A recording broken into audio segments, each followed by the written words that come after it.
Hey, hello. Hi. Hi, hello.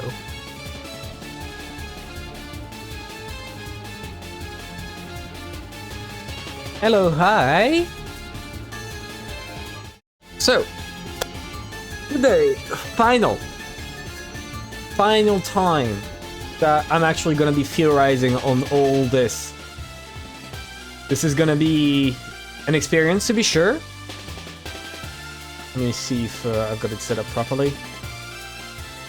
No. It's capturing the wrong one, I think.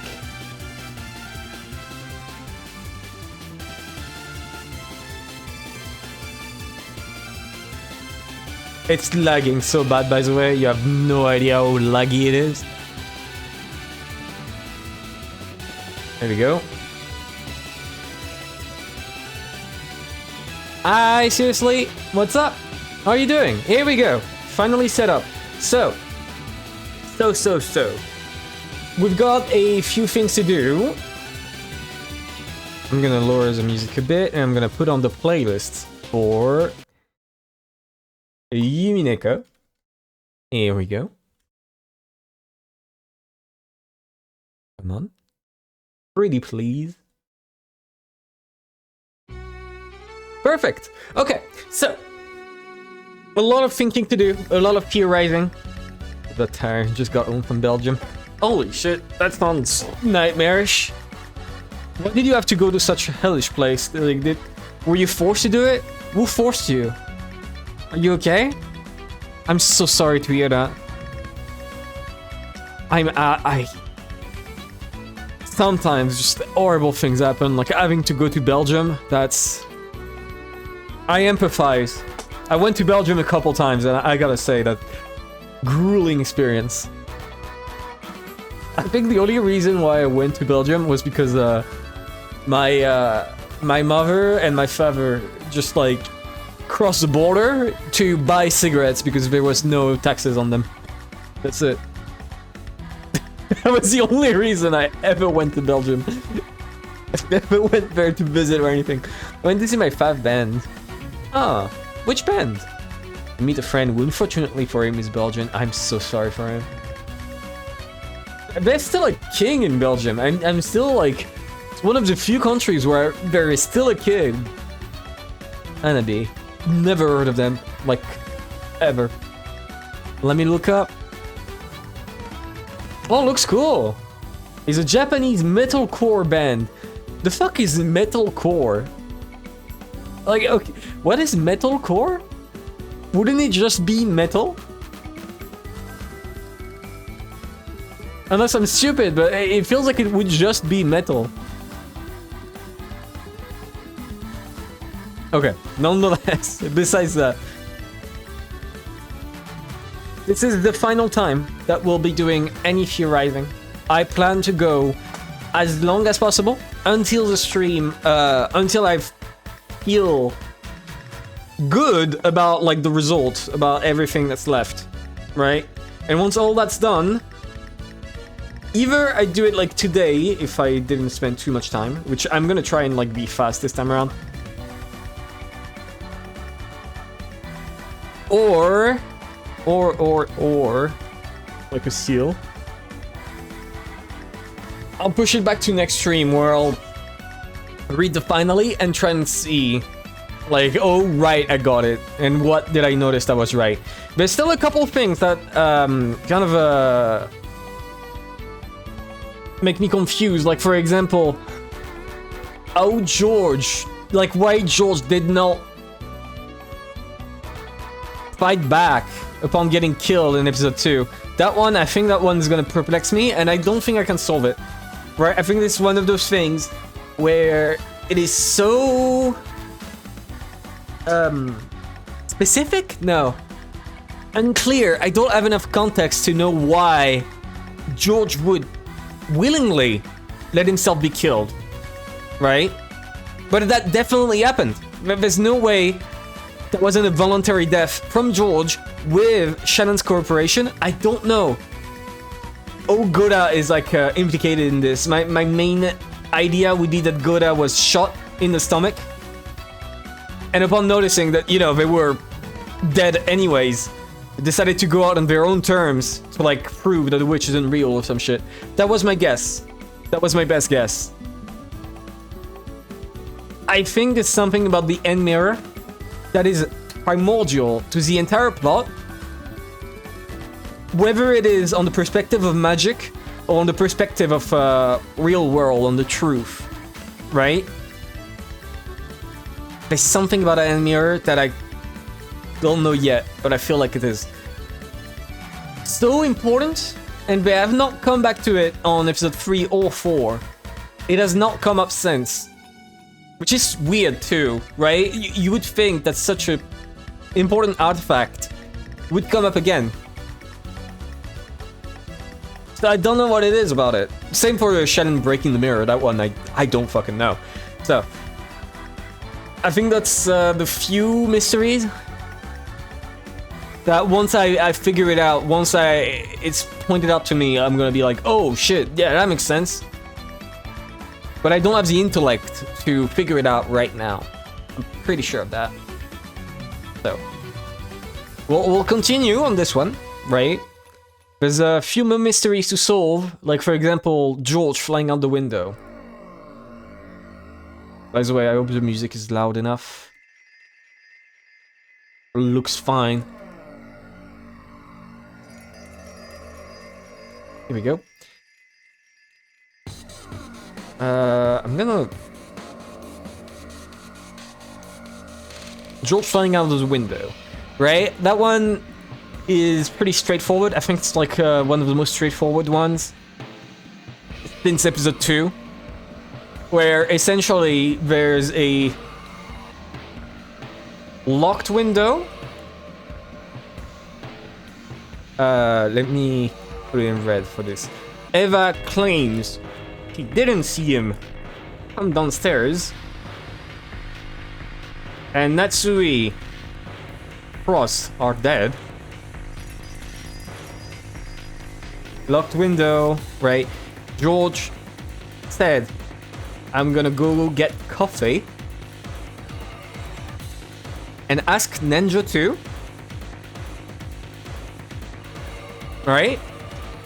So he definitely signaled to Nenjo that he's getting coffee. He did not have to do that. He did not have to do this. So it makes me think that his intent might have really been to go get coffee. Right? Because there's two ways that this could happen. Either he definitely intended to get coffee, or he definitely intended to get out.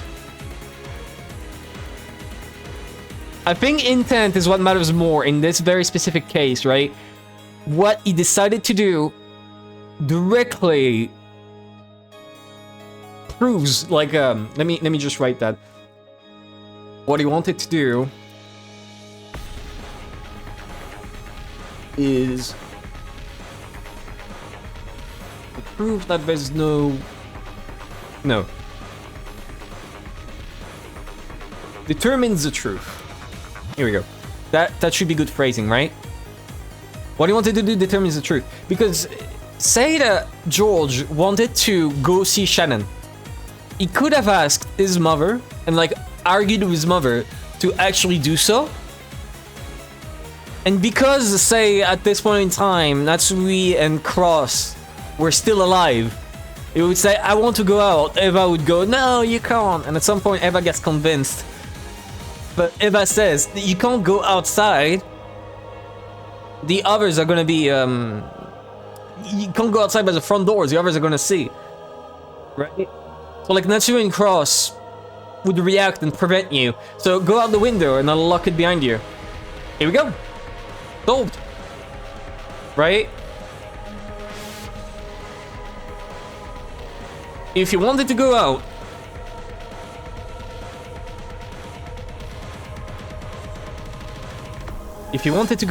here we go. Let's put like this. Right?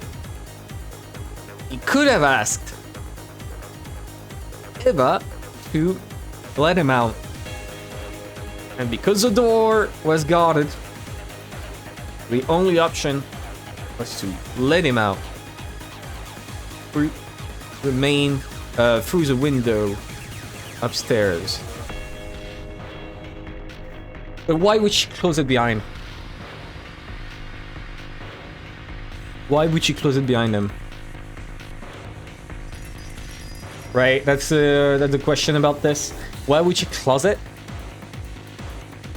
There must be like a privacy issue?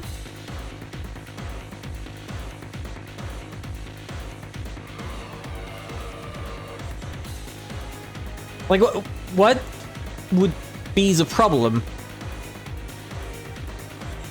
But the others wouldn't care.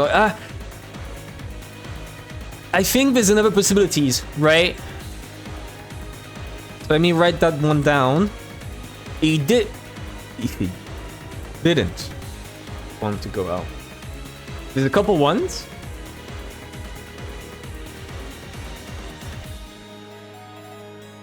I'm gonna write it down right now. What I think is possible. First of all, the obvious answer. He was forced outside by someone, and he didn't fight back. Right? Or, like, I don't think there's anyone that would force him. Like, why would ever force him to? He would not let himself do. Like, he doesn't want to die.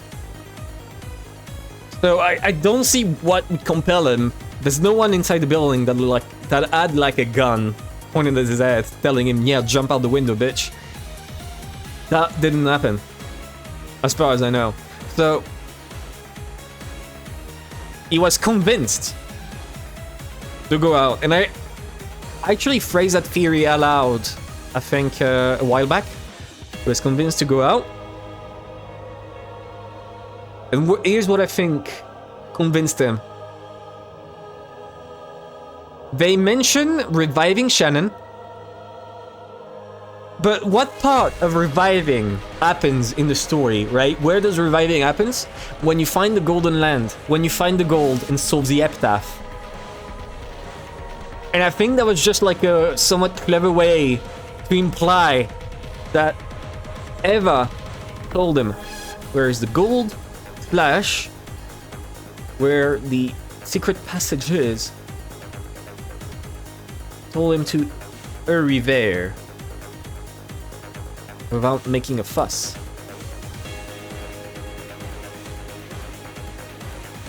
Now there's a problem with this. There's a big problem with this one, right? It's nice and all, but the question is, why would George not insist to bring the others too?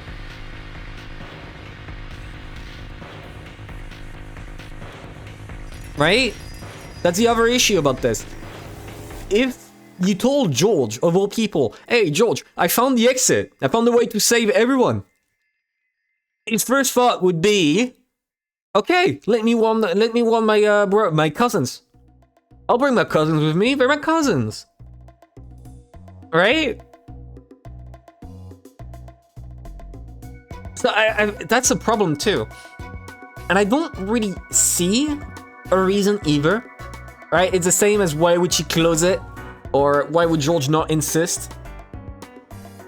I think his intent determines everything here, because depending on what he wanted to do and what was said to him, it completely changes like everything.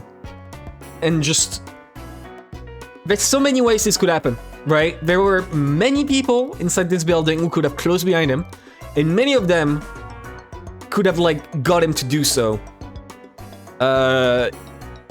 He decided if he wanted to go out, I'm gonna write like a couple ideas. Maybe Shannon fell alive.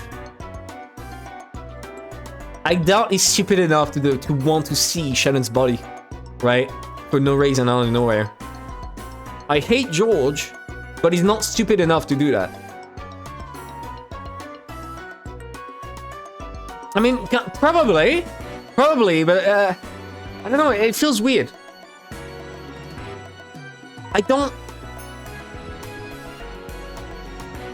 if he wanted to go out, okay. So what else would convince him? Maybe he was directly promised. No. No matter what, if he was promised by a person outside, I'm gonna rule that out. Someone inside must have talked with him, / gotten convinced. Because there is no other way to block the window from inside. Right? I don't see a way for anyone outside to manage to convince George and get the door closed right afterwards. So I think that's about as far as I can go on this one, right? There's no real alternative.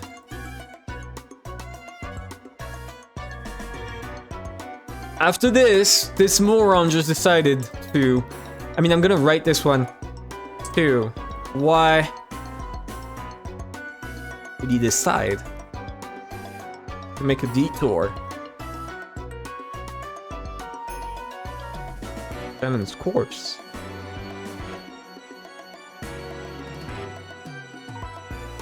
Right?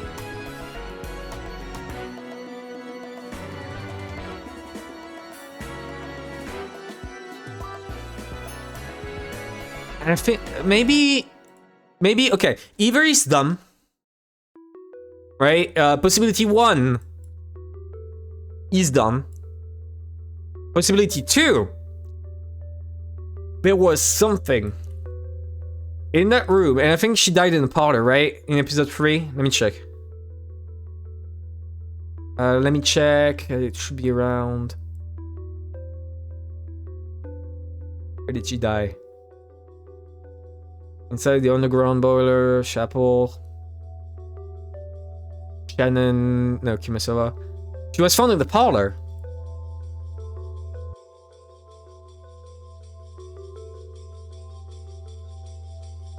There was something in the parlor room. Considering how many times we've been in the parlor room throughout this entire series, I think this might be actually like a legit possibility, right?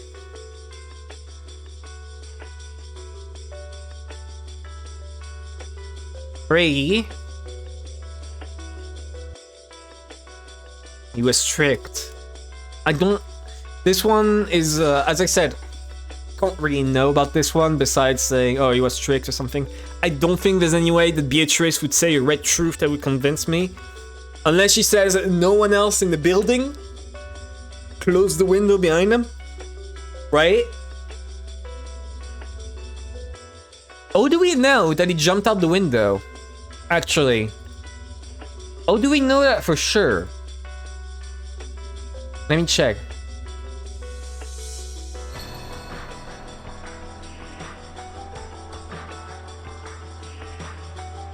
Oh no, he flew out through the window.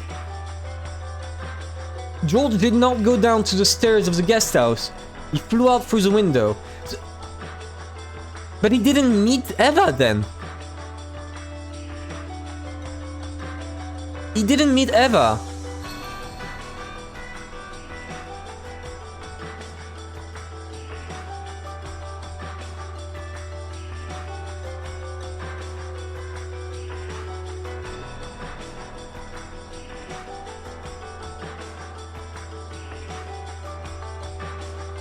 That changes things.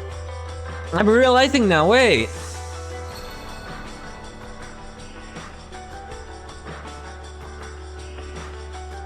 He flew out through the window.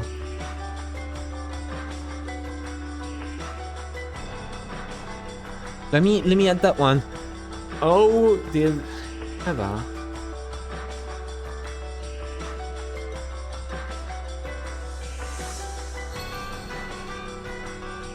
No, he came out. Who talked to? I think this one is the. I think this one's a dead end. I think this one's a dead end. I could say so many things about this one.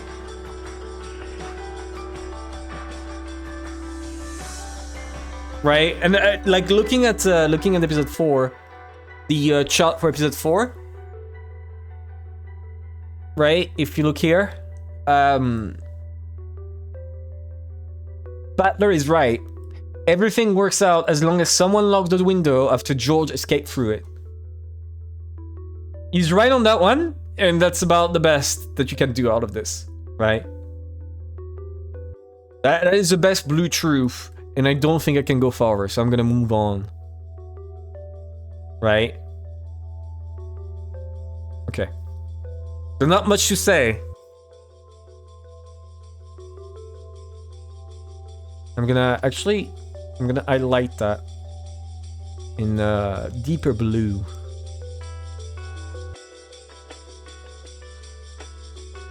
There you go. So, 9. 9 is... Which one? Natsu and Cross. Natsu and Cross, I think I can go pretty quick. I don't see any complication on this one. Right? It feels pretty obvious. There's a murderer, a known murderer. Natsui and Cross.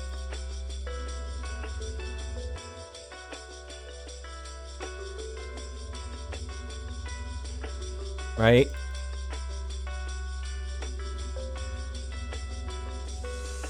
There's a known murderer, Eva, who's staying in the same room as them. He killed them both, then offered them both to the other murderer to get him to skip George in Twilight.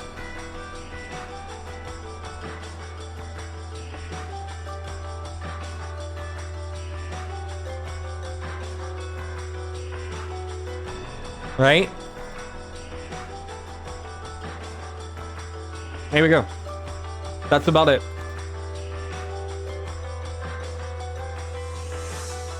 There's still a couple problems with this one. And I noticed there's still a couple problems. How did she take out both Natsui and Cross? They both had guns.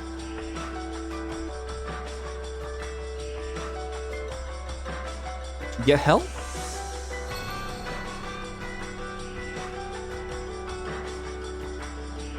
Maybe, and this is a big maybe, the murderer, like the other murderer, actually asked Eva to help them. And that's how she took down both of them. That or she's just that good. Right? Either the other 19th asked her, or she's just that good. She's a pro at martial arts. Right? That's something they actively mention the entire time. That Eva... Not the entire time, but they did say that in episode 1 and episode 4. That Eva is like... a pro at every martial arts. I don't think martial arts allow you to deflect bullets in the real world. But, you know, maybe. So that's the first problem with this theory. But there's still ways around this one. The other question is, why did she kill them?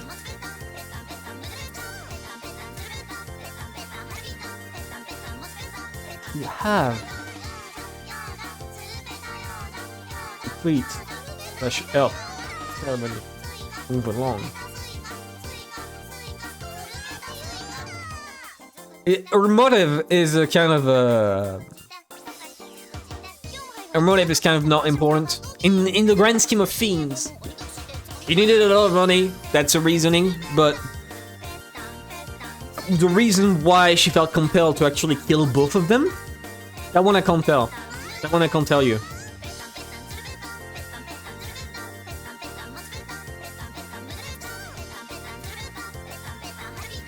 And I think that's about it. I don't know what I can add to this one. I'm gonna add a little space. That's why I said that like the episode 3 is much easier. Because after the first Twilight, which is probably the most complex one, and a couple of other things, I do not like, most of them are pretty easy. So like 10 is the Web of Red Truths. That one is pretty big. The Web of Red Truths. I've already thought about it long and hard. I've already formulated what I think is it. And I'm gonna write both, right? So, 1.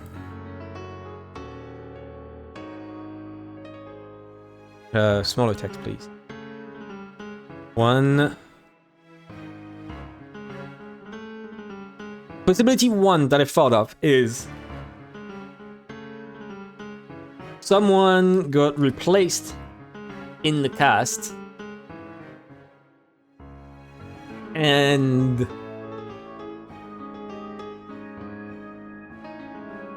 that's all, there's an extra, right? 2. How did I phrase it? The witch sees furniture as non-human. Therefore, there's 17 humans. It does not matter. Because she did not say exactly 17.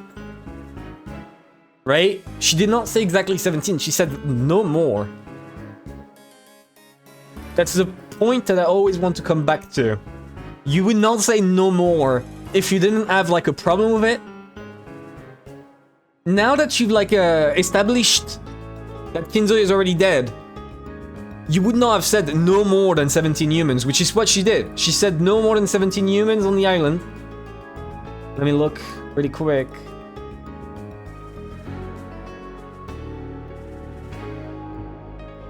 Right, yeah, she still said no more than 17 humans.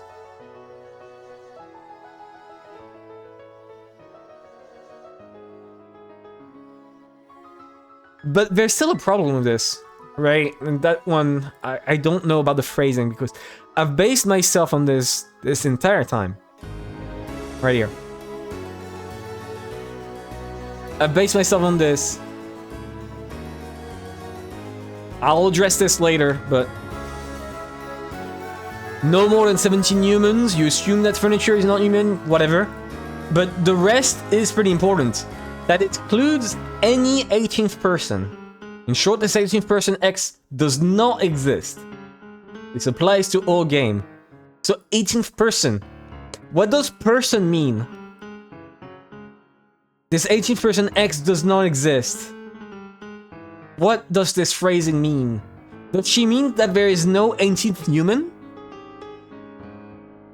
Like, either she means there is no 18 human, in which case I agree, and like, that means there are 17 or less, including furniture, furniture not counting as human, but does furniture count as a person?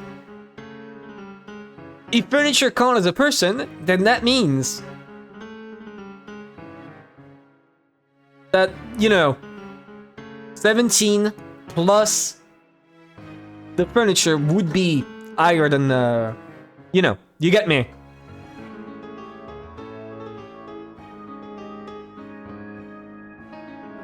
Is it a play on the fact that 18th person X does not exist, as in the person X, and therefore it's objectively true because there's no one called person X?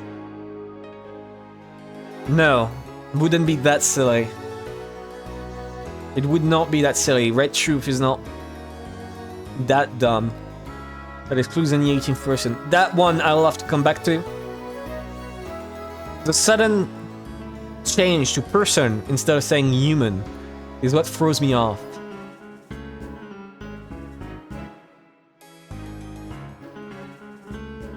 That's what throws me off the most about this.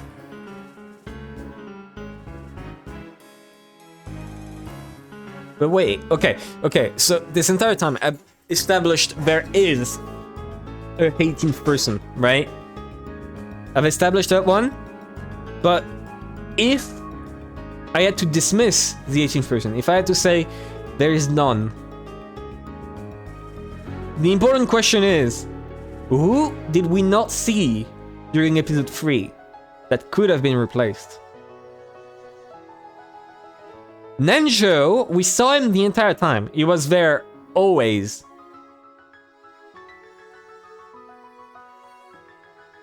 Kumisawa?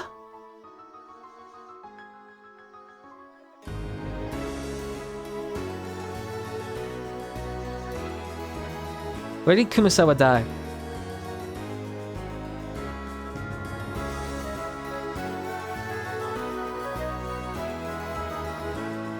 Where is it?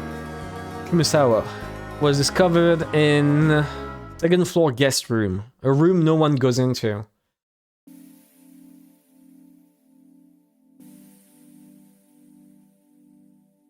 The 6-year-old dead Kumisawa. Yeah, nothing prevents Kumisawa from dying before the game. Right? Nothing prevents Kumisawa dying before the game and getting replaced. I don't think we ever see her. In fact, there's this whole bullshit about her fighting Beatrice. I would need to reread episode 3 to know if anyone else, like, to know if Butler saw Kumisawa.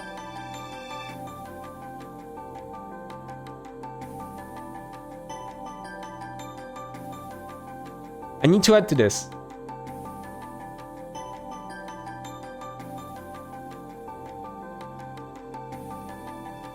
I need to add to this.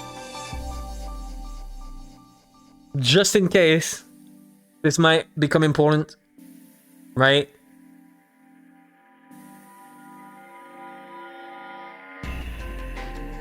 I'm gonna add it.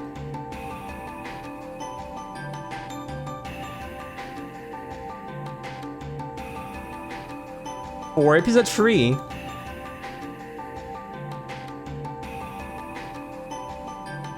Kumisawa could fit the bill. Butler never saw her during the episode.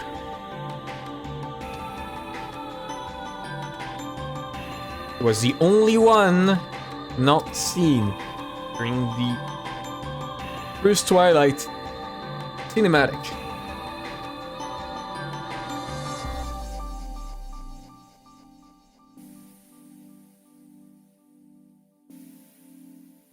Here we go. You could blame a fake Kumisawa for all this, right?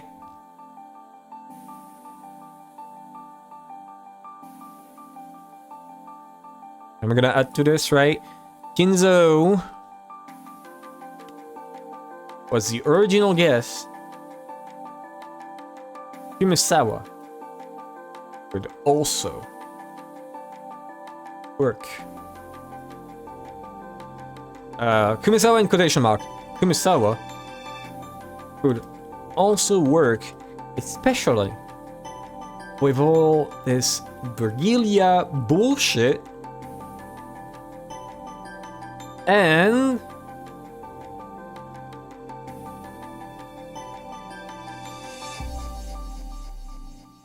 Kumisawa could also work, especially with all this Virgilia bullshit. What else?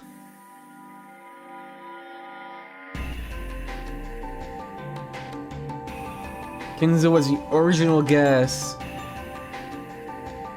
And the fact she wasn't present during the first Twilight thematic. Dentally. Darling.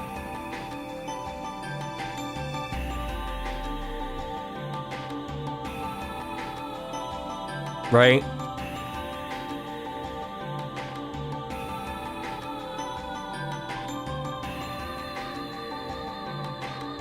That one I think I wrote about this one, right? Who could possibly be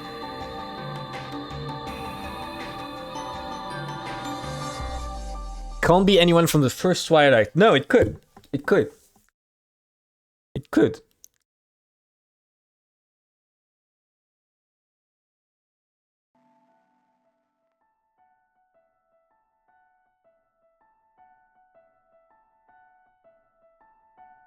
So...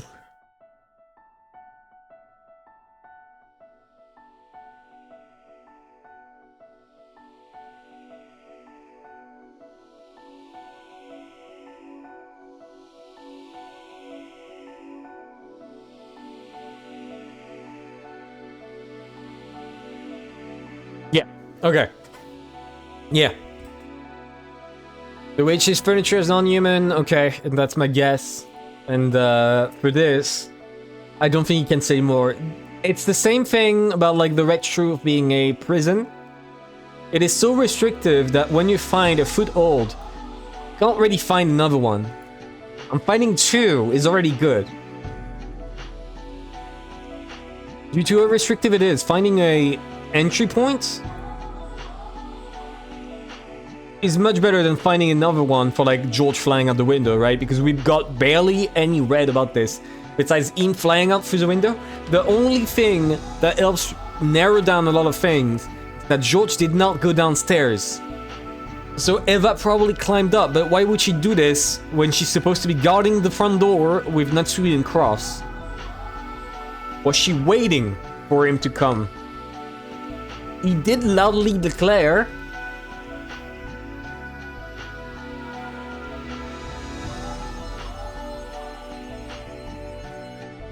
George did loudly ask Benjo if he wanted coffee.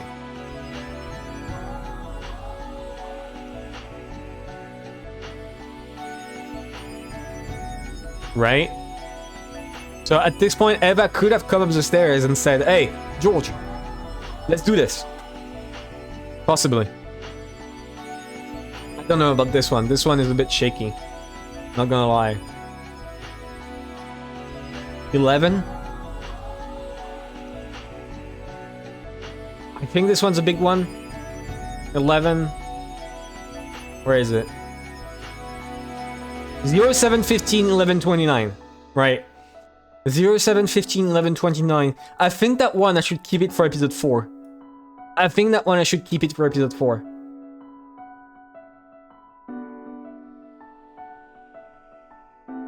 Right? Reserved for at 4. This one doesn't... There's not enough info in episode 3. And the more you learn about it, it's episode 4 only. There's no point. Move to... Right?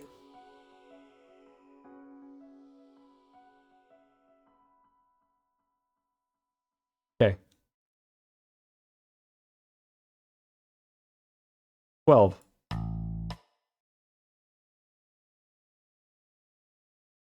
Can't do 2s. Here we go. Also, the music cutting off. Ah, I hate YouTube. Here we go.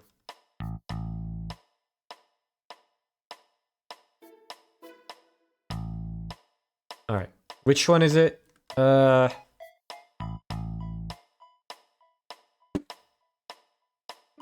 Where is it? Oh, right. You can't move it if you're starting to write for some reason. Maybe something went wrong, which means Eva survives. Maybe something went wrong.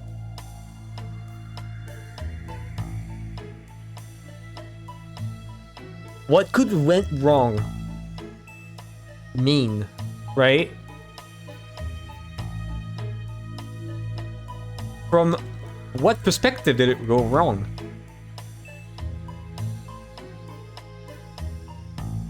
You could see it either from the murderer's perspective, right? Maybe the murderer, it went wrong because Eva solved the riddle.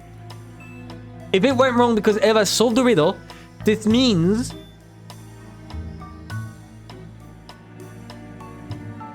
the murderer wanted no one to survive?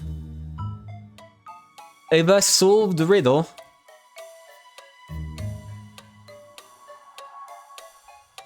Which upset the murderer. As Eva... Wait. Should upset the murderer. Why? Couple ideas, and I think I like one of them. Right, here we go. If I upset the murderer, why? Possibly because she thought that solving the riddle means gets enact the ceremony, or that she gets to decide lives / dies.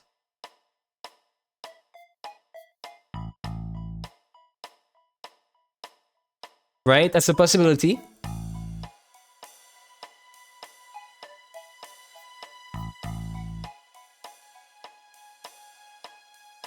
Or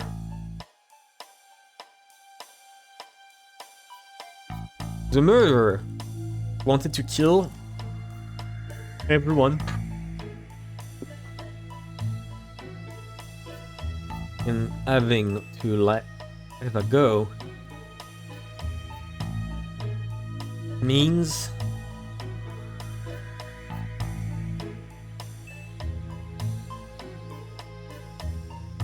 wait, no. The murderer wanted to get the gold themselves. Eva finding it meant they couldn't anymore. Right?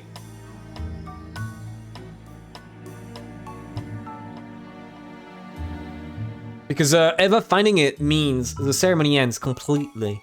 If the ceremony ends completely, then the murderer does not have a claim to the gold if they want to stick to the ceremony, which I think they do. I think the ceremony has importance. There's a lot about the ceremony that upsets me, right? Like, it's easy to say, oh, they wanted to follow the ceremony, but if that's the case, then the wording of the ceremony is either wrong or super lenient due to Kinzo dying. Kills the 6 chosen by the key, right? Kills the 6 chosen by the key. Or the first Twilight.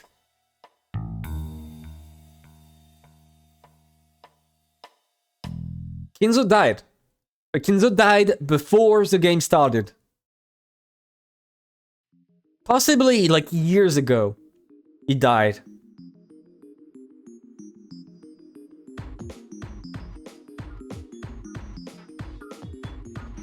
So if that's the case,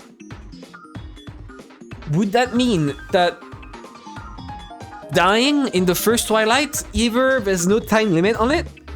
Like you could have started the first Twilight years ago, or the ceremony does not matter as long as the appearance of it being completed is properly done.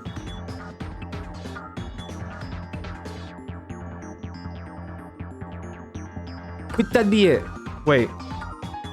Oh my god. Oh my god. I thought no one was talking in the chat. I'm so stupid. I'm so stupid. The entire time. I thought no one was talking. I thought no one was talking because my fucking phone was set on the automatic thing. Which looks like the actual chat, but is in fact not a chat. It is just the automod. Thank you, Twitch Mobile, for being so useful. Okay, there's gonna be a lot that I have to read on. By a lot, I mean like 10 messages. Or 20, actually. Okay. Just solved the whole thing right now. I hope so. I see coffee is the root of all murder. Yeah, clearly. Petan, petan, suru petan. True! No more other life forms other than bots have any involvement in spam in this stream. True! Except for, you know, the potential people who actually go stream to stream. I've seen people do that. There has been people who just go stream to shield their game. That typically sucks ass. Was Butler been saying it? No idea. Nanjo was there too. I have no idea what point you said Nanjo. The bot survived game 4. Probably. So I think, okay. I'm gonna bring it up, I think in episode 4. When they bring it up, I need to remember it. Right?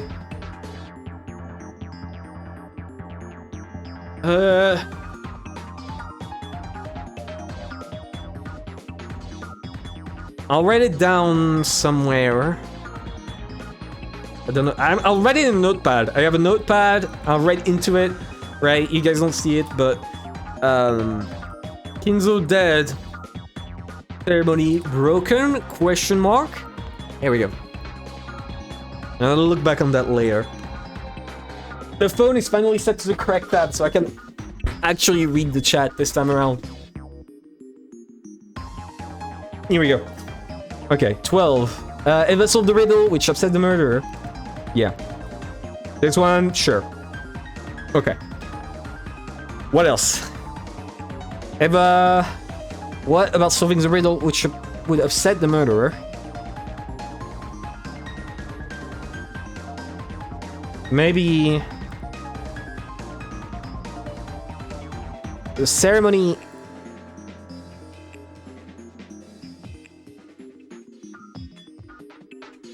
Ceremony doesn't matter anymore. Slash... Her actions become unpredictable because of it.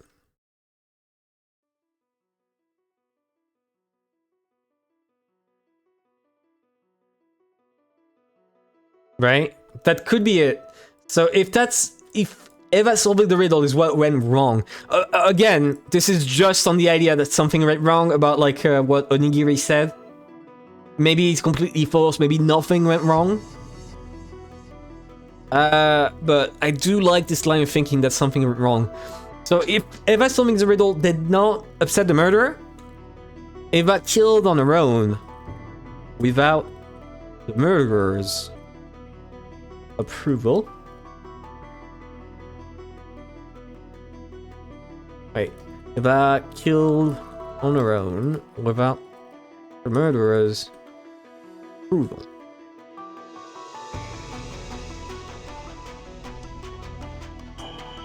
That would be upsetting for... Why? They can't complete the ceremony the way they wanted. Maybe.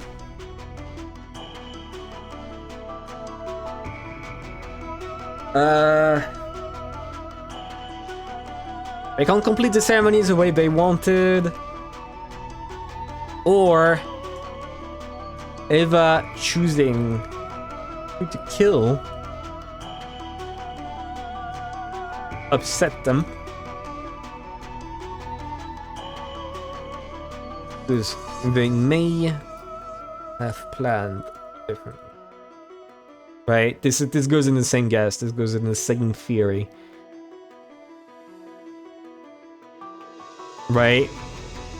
The other reason, the murderer plans, and they want is 1 kill 14, not Eva. Because, no, 13, not Eva. If we look at how many were killed, okay. Let's have a look at who were killed really quick. I gotta start Umineko. When they cry, questions arc.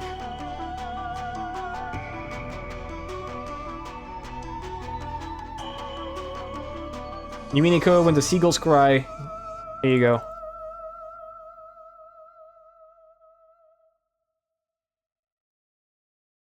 Okay. Episode 3. Execute! Execute everyone, please. No, okay. So if I'm not wrong, the ones killed by... Those are all killed by the murderer, right? That's clear. This one's killed by Eva. We've seen that directly.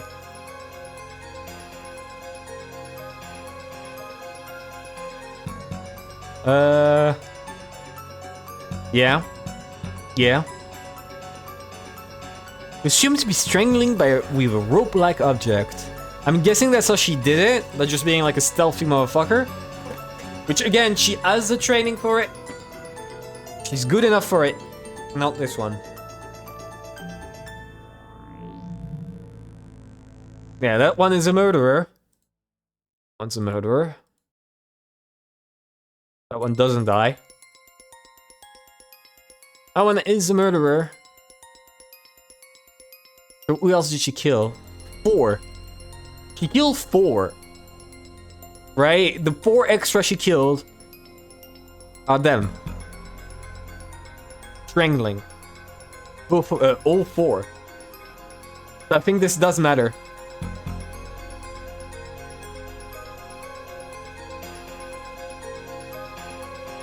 Eva killed 4 on her own. Possibly to try and murder her. Kill once. The murderer killed 4 extra.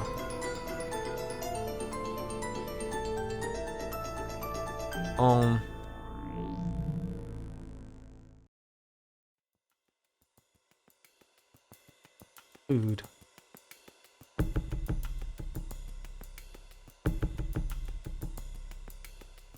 Wake up.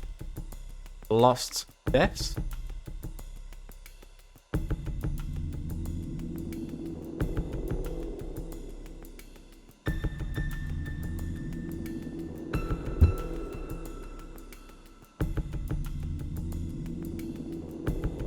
Right?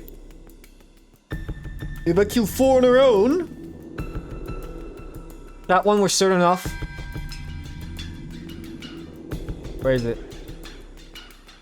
Right here.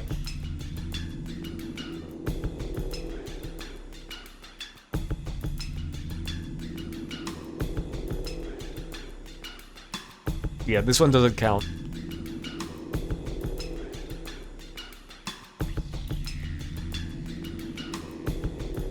But a user's dream to try and kill me despite being a mere human. Fire bullets and they will merely reflect back towards you like light of a mirror.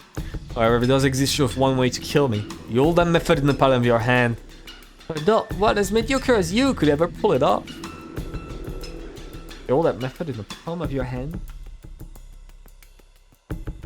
I'm looking at my own hand right now and I don't see it. What am I holding? Air. Oh shit, it's air!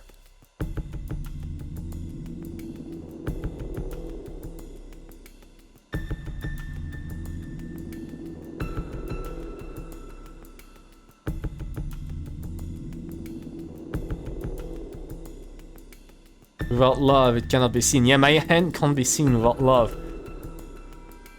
But I love my hand.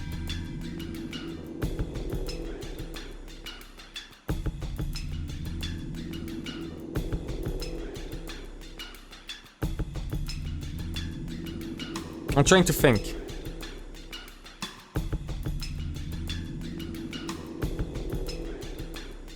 Crazy, I know.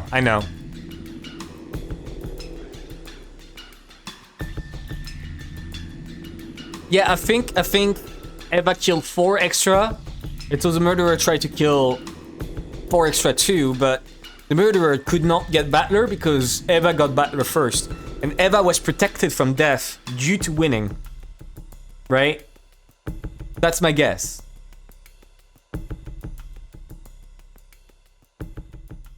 So let's stop with this one.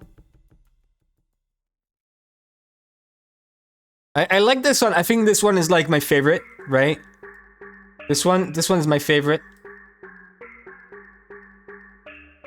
But I do want to find one extra.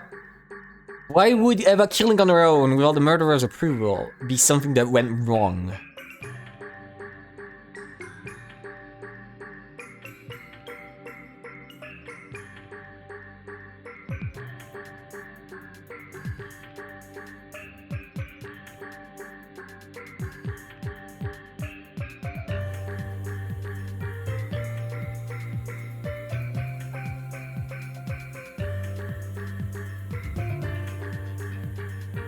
Force the murderer's hand? How could it force the murderer's hand? Right, I'm thinking maybe that forced the murderer to do something. Like kill for extra, would that be it?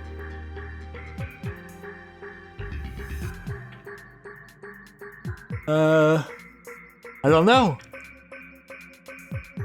I don't know. I think that's about it. I think that's I'll leave it at that. I don't think I can add anything more. That one I can come back to later. I think this one is definitely one where you can come back to it later. So. Final ones. Did Beatrice truly lie about falling in love with Battler? That one's a tough one. That one's a tough one. 13.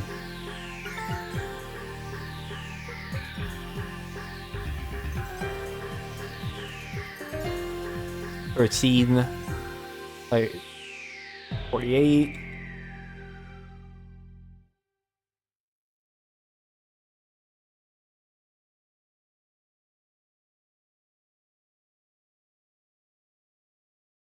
Go. Sold. 14. That one's important. Yeah. That one directly connects to episode 12. Like to number 12.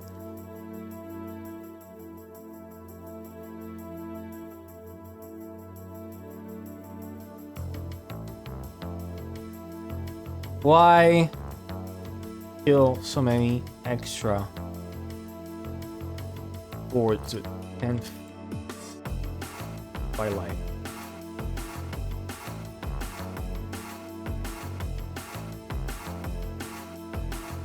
Why kill so many extra before the 10th twilight? I can just directly say refer to 12.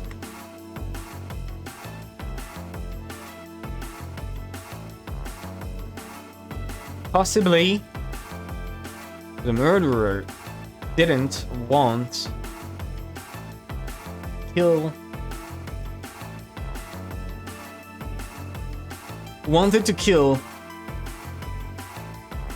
13 on their own, right? And therefore,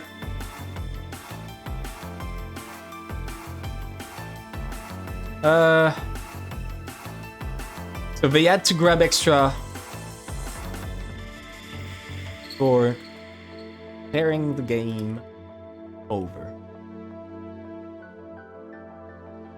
Because like there's no other reason why they would do this. In fact, like you can see it in episode 1.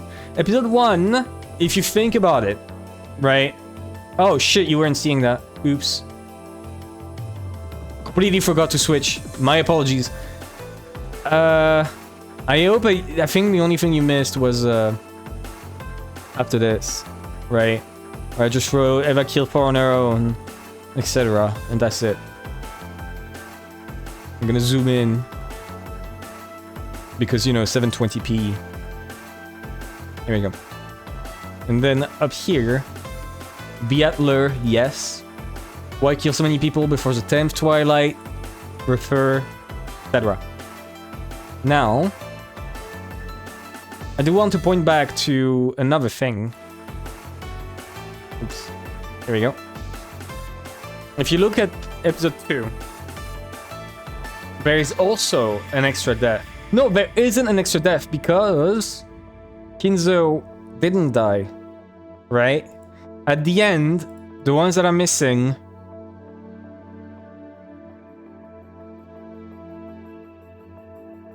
Wait, what?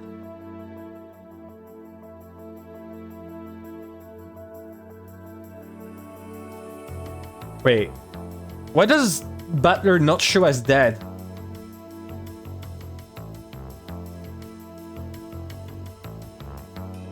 Huh? What do you mean? Why is he not dead? Like, who was missing again? The, he's missing, she's missing, he's missing. And who else? Genji.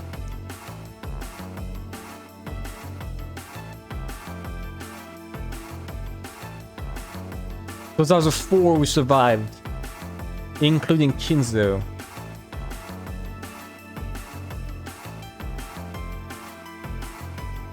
Is that another fucking episode 2 thing I have to add on to? God damn it! Fuck you, episode 2. Jesus. Okay, episode 2, come here. I have to add another.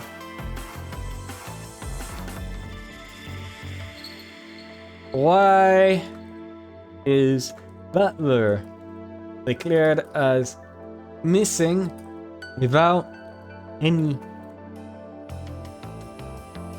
wounds?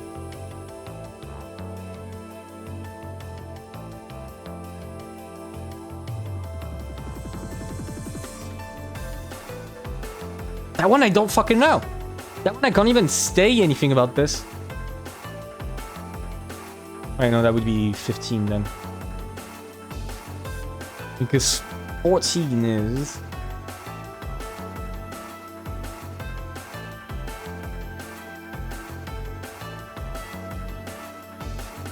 the obvious who did it.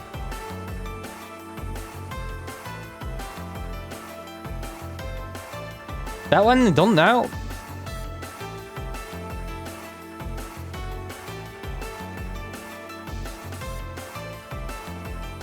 $15.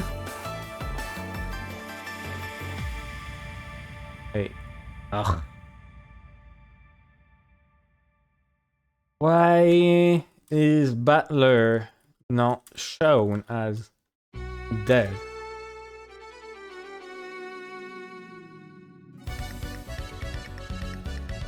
Right? I'm glad I noticed that one, because I never checked. Did he find the gold?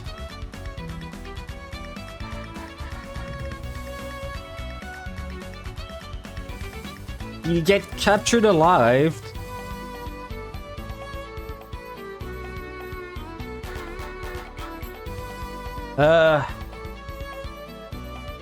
Did he kill?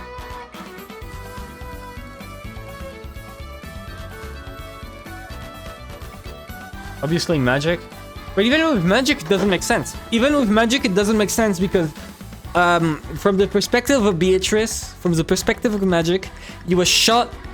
No, he was eaten alive by goats. So even then, it does not make sense.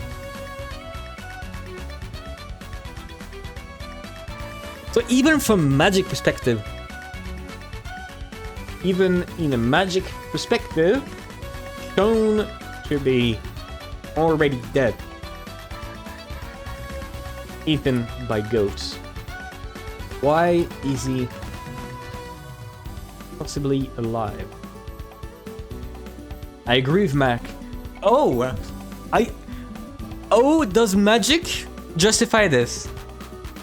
Even like in episode 1, where we kept talking about the witch reviving him to like use him as a toy. He was still shown as dead and eaten alive. So, why is he here, not shown as eaten alive? Is this a problem with like the version I have? Or is this actually intended?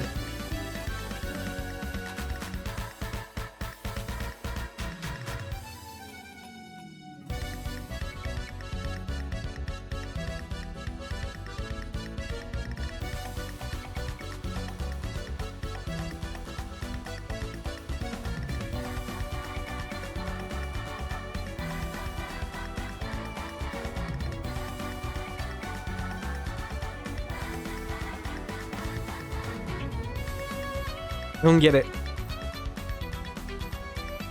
Which is game record.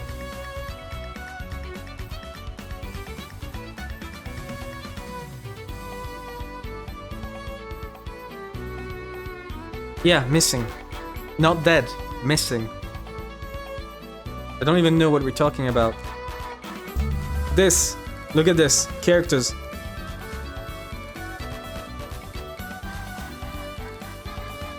Every other character who was in the 10th Twilight. Dead. Eaten alive. Dead. Eaten alive. Dead. Eaten alive.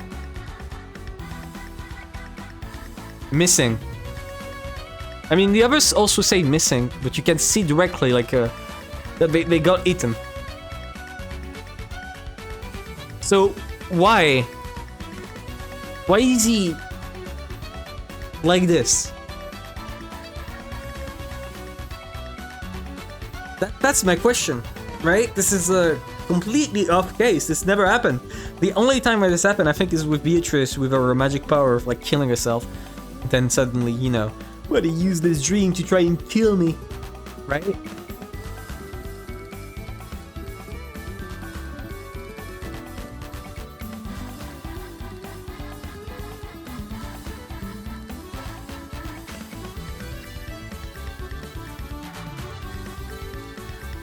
I don't know. I don't know. This is upsetting. This is definitely upsetting. Why? Okay, genuine question. Why does every time I think I'm done with episode 2, something pop up to my mind and I realize I'm not done yet and I'll never be done. And this fucking episode is gonna hunt me to the grave. I'll be 80 years old and I'll still be thinking, why the fuck? Because I assume that even when you finish reading all of Ence's arc, there are still going to be things that are not explained. Unless, every single word is explained. There are still gonna be things that are not shown, or at least understood, about the previous episodes. So why? What the fuck? The way she prefers magic to craft new theories. I wish I was a finite witch. I wish that was me. That would be cool. What if Battler was a murderer all along? Listen, that would be really funny if you find out at the very end Battler was a murderer all along, right? That would be so fucking funny. Okay, but nonetheless, let's move on. Why so many extra before 10th Twilight? Alright, here we go, done. Okay, and this is it. We finish with episode 3. The theories with episode 3. So we'll stop here. And we move on to episode 4. It's time for episode 4. Can you believe this, guys? Episode 4 being solved. 1 second away. What the fuck? Why did it cut out half of it? For some reason, Paint does this, right? Where if you reduce the resolution, right here, right? You reduce it normally just on the left, just on the side. You bring it over here. Boom! The entire bottom screen is completely cut off. Thanks. Sure. Okay, let's save. Gotta save again just in case.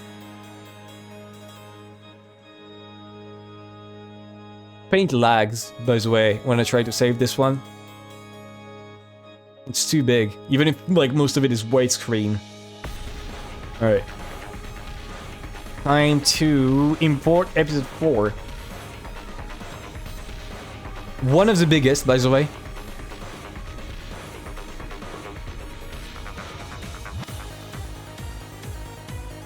With a huge space at the bottom that I can use. I will admit, I did not prepare anything for episode 4, so this is gonna be a ride.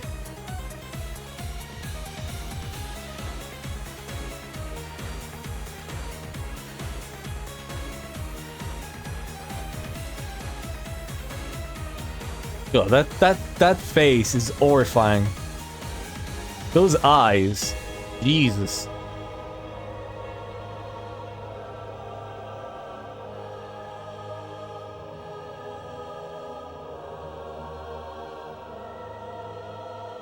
I don't know. Okay.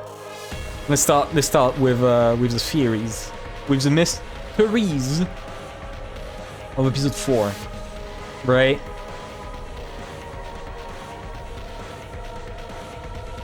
There's a lot of things. First of all, yeah, what the fuck is that? But I'm not gonna include it, but like, what is this? It's supposed to be a very fancy restaurant and there's just a red bottle on every table. What restaurant do you know has red bottles? Like, incomprehensible. Give me a second to open a can of Coke.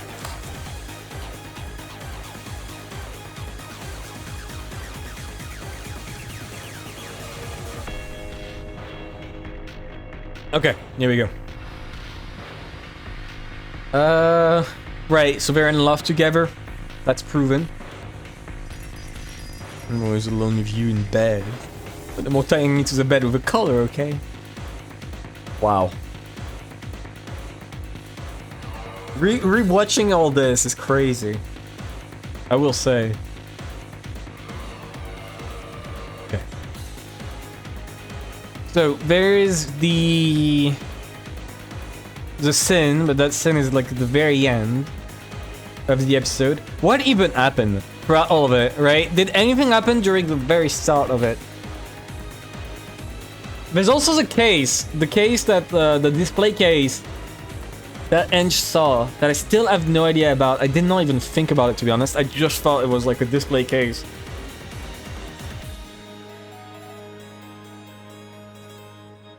Was that the weapon?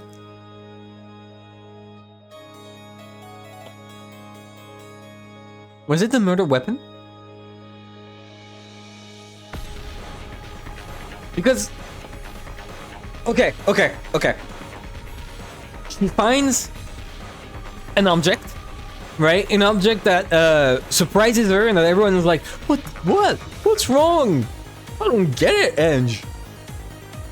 Right?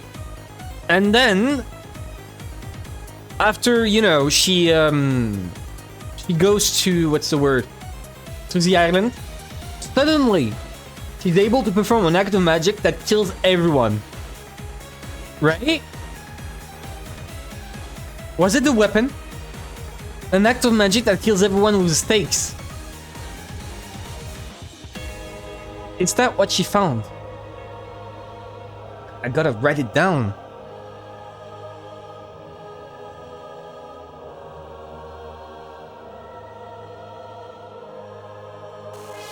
What did Eng see in the display case?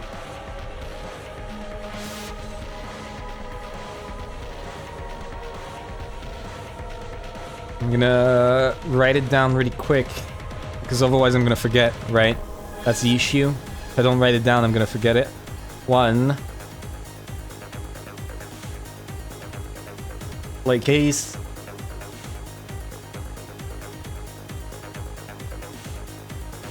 There we go.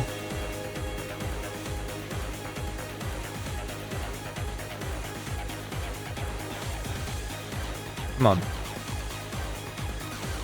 Maybe it was... No maybe. No maybe, because that's not all these. It was the murder weapon. Which would explain why moments after, he was suddenly able to kill 7 people with stakes. However, why did no one else recognize it as a weapon? Why was it in the display stand?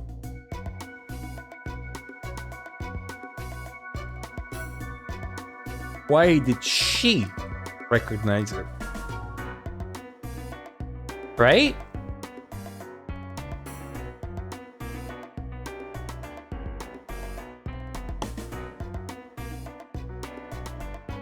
It can't be poison, because I thought maybe, you know, every murder was done with poison, and that's why, like, you know, they just like stab the stake after death from poison.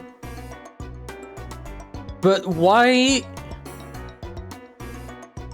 that makes no sense in some cases, right? There's some cases that don't make sense, like for example, again, Natsui's room in episode 2.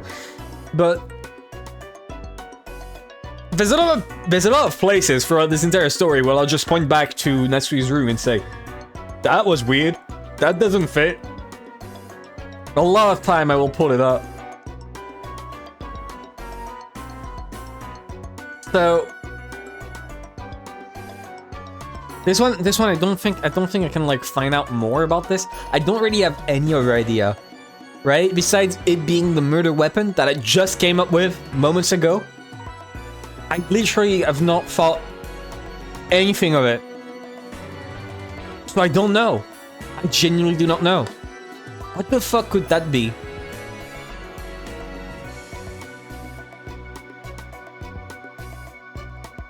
This is upsetting. This is upsetting.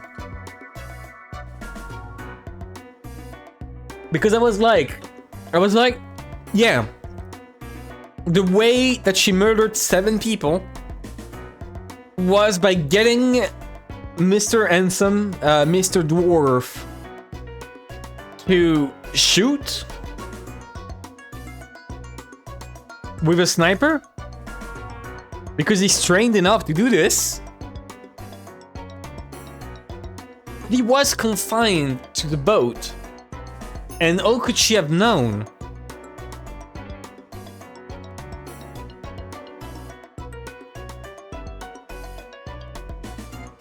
Ryukishi, you will need to explain what the fuck the weapon is. I will not allow you to escape without telling me what the fuck your stake weapon is. And I want to see it in real life. You will have to explain this. Ryukishi, I hope you understand. When we see IRL, which will be at any event where you show up, and I will come, I will ask you, and I will force you at gunpoint to explain to me what the fuck the stake weapon is, if you have not explained it in story. This is not a threat. This is a fact.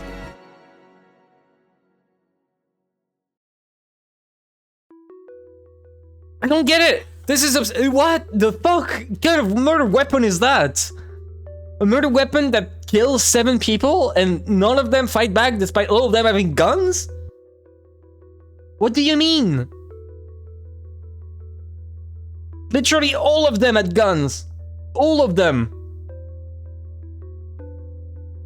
Why did none of them recognize it as a weapon? Or at least recognize that she was the one doing it?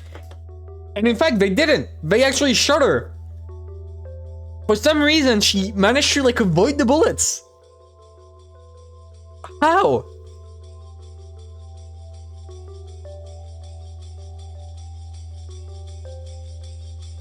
Right, so this will be the number 2. This will be the number 2.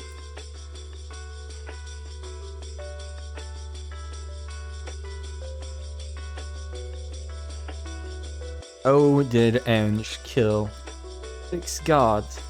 And that...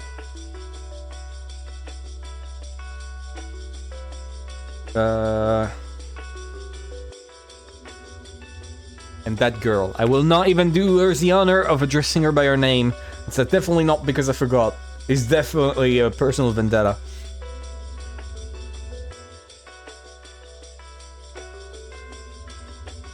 Two.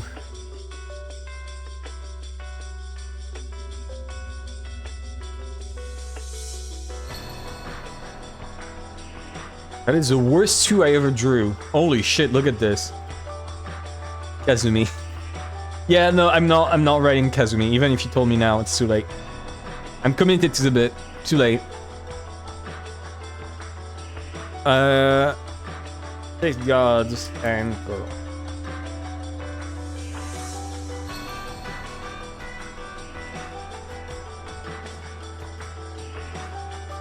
Right, so I'm gonna write some red truths about this. They all had guns. That one is not something you can deny.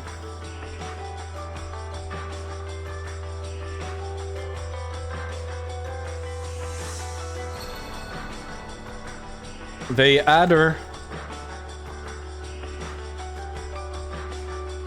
I mean, you can deny it, but I think it would be silly to assume that 6 people and the girl would show up without guns when trying to kill someone on a remote island. They are somewhat strongly related to the mafia, so again, if they don't have basic pistols, even the god, even the you know, even the dwarf had a gun. So why wouldn't they? So yeah, again, you could say they don't, but no, they do. I'm not. Those are the base assumptions they're working with, because otherwise it makes no sense. So they all had guns. They possibly. What did I want to write? They possibly had her in an ambush.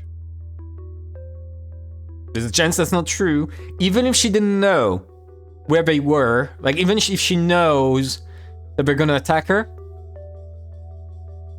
she wouldn't know at what point, when. She would still be surprised by them. We still have guns trained on her.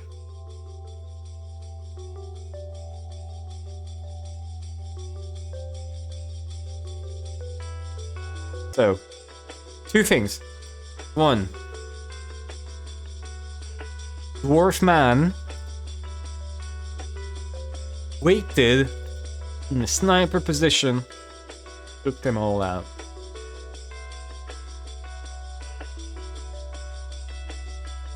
A few problems with this one.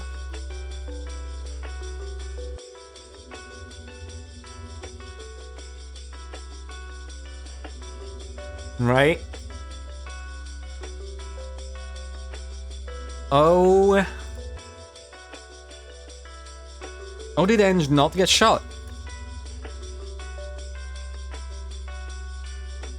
He would have been caught in the crossfire pretty quick and died fast. Unless Dwarfman can kill 7 people before he can react. Which I doubt. I strongly doubt it.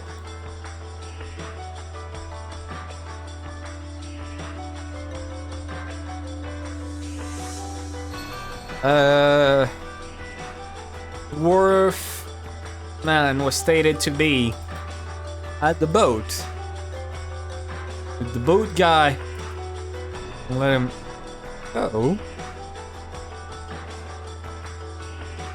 Did it truly into order he was given?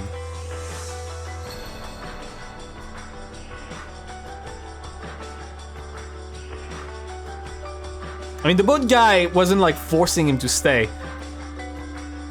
Did he truly listen to the order he was given? Or did he disobey? Is a deserter, after all. Doesn't care about orders.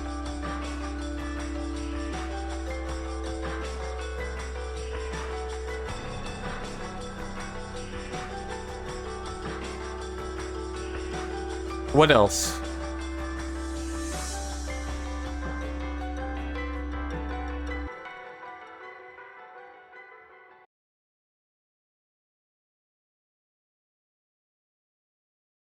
Yeah, I don't see any other. So, number 2.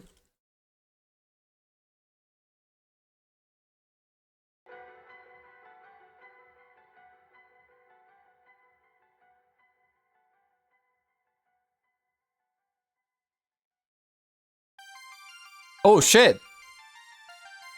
It's time! Petan, petan, suru petan. Petan, petan, suru petan. Petan, petan, mochi petan.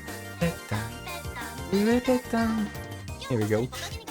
I had to. Alright. She used what she found in the display case. I'm not gonna write she's just that good because, like, it's no.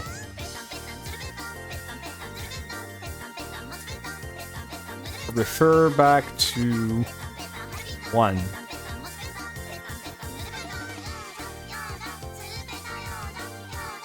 And I don't see any other way. I don't think there's any other way that someone surrounded by 6, 7 people with guns would suddenly be able to take them all out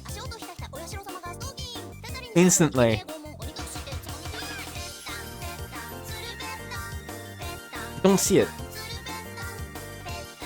I'm sure the guns are so distracted. Fair. You know what? Fair. Even Cannon, the cold, artless bitch that he is, was moved to tears when he saw Tsurupetan done by Jessica. At least that's my headcanon.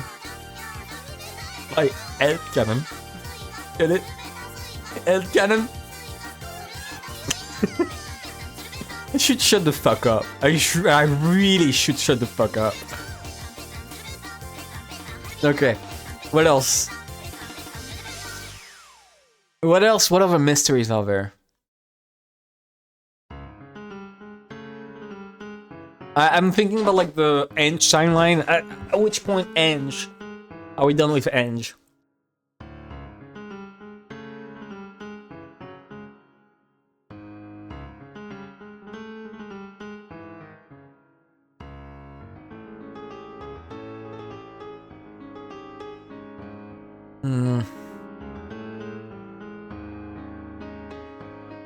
She's so cool for having brass knuckles, by the way. I will say that for Jessica. The fact that she's always walking around with brass knuckles for some fucking reason is absolutely amazing, and I love it. I really do. Avenger Delta. Beautiful. Besides this.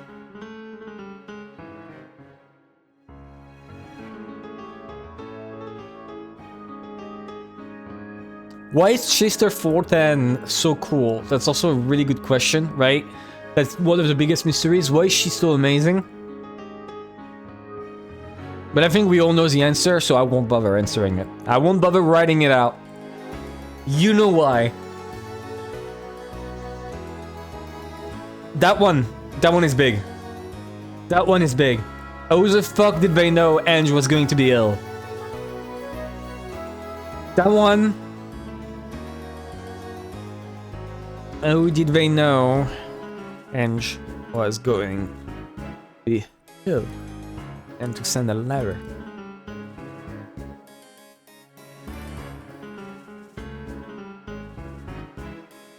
That one doesn't make sense. Like, I exclaimed it instantly. Eng, when you talk about, like, Kumasawa's son, sure, Kumasawa's son was, at no point in time, going to be coming to the island. Nenjo's son, at no point in time was he ever gonna be involved in the story. Eng, her illness was like 2 days before the game started. If I'm not wrong, those letters were sent before finding out that she's ill. And in fact, she wasn't even certain. As far as the murderer is concerned, they weren't certain that whoever died... no, that whoever was brought to the island... No. The murderer wasn't certain whether or not they would take Eng along, even despite her being ill, right? There are many people, I know, many people, many people, who, when they have like a ill kid, a sick kid, they don't let the kid go, like, to their family, to their grandparents or something, especially when they're sick. No, they force them to come along. Why did the murderer think this would not be the case? Why did the murderer know that Eng would not be coming?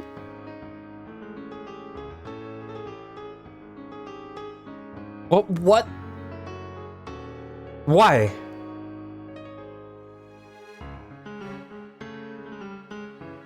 Did I ever write at what point the letters were sent? I think that's a bigger mystery than like anything else in episode 4. I'm not gonna lie. How did they know Ange was going to be ill is a bigger mystery than anything else.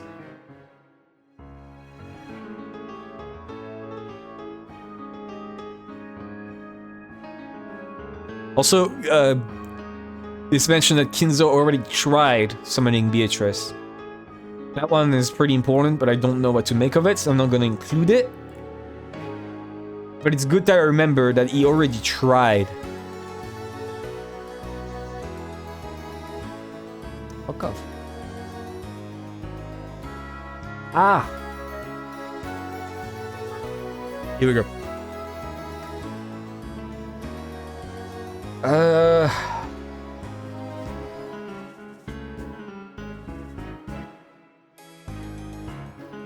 don't see it. Did I ever write it?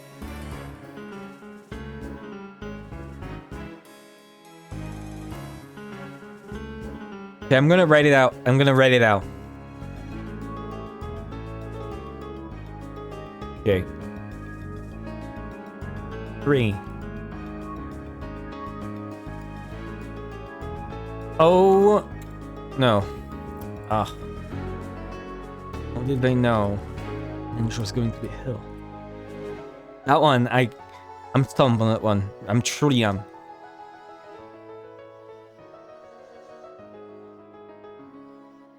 Because like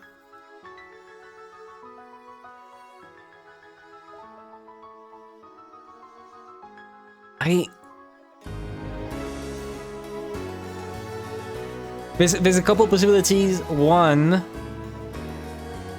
give me a second. Oh,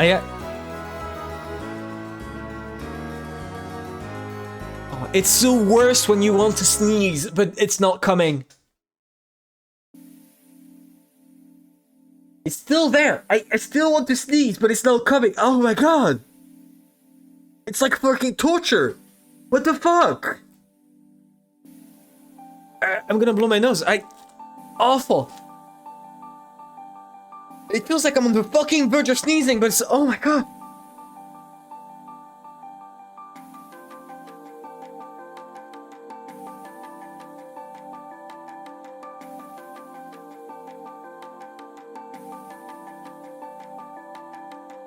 Okay. Jesus. What the fuck? That was probably the worst feeling ever. What the hell? Alright, well, let's keep going then. What? Okay.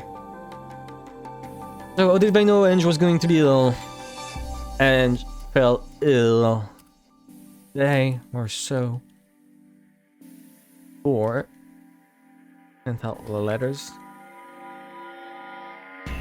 Hi, Triviki. What's up? I'm on episode 4 now, and I'm currently doing all the Ange timeline stuff. Then I'm going back to the past.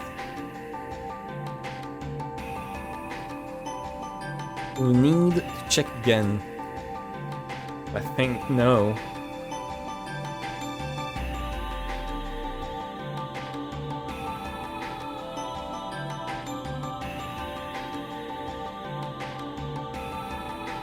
That one I would need to check, right? Either I would need to check, or if one of you knows, I would like to know. I would not mind if you told me at all. That would be one of the things I would love to be told. Next one. Another possibility. They got Ange sick on purpose.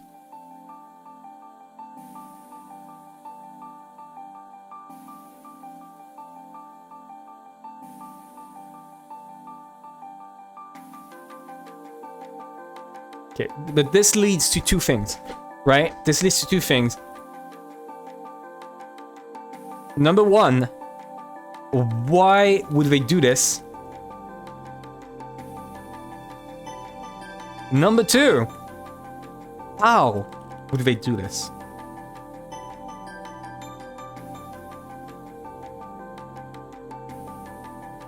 I'm gonna add more space to the chart. Give me a second. I managed to do it, I don't remember how. File, properties, height. There we go. Found it. Perfect.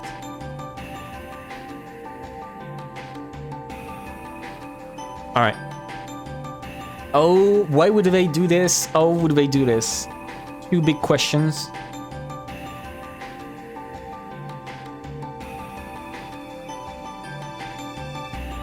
I don't know.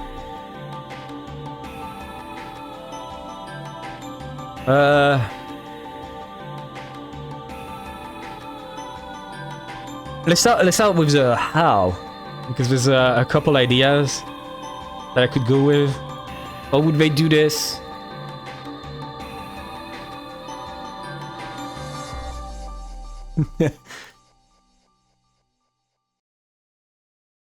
They coughed on the baby on purpose because they're dicks.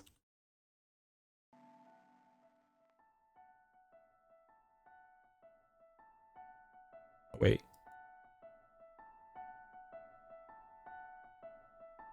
A dick. Here we go.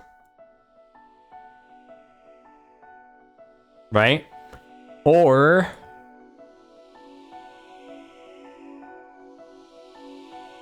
the thing is, in every game board, as far as we know, every game board, Eng is thick. This is a pre-planned condition. There's a reason why she would be sick. If they got Eng sick on purpose, why? How? Disease gun? Don't fucking know. I'm not gonna lie, the disease gun is as good a theory as like anything else so far. On this one,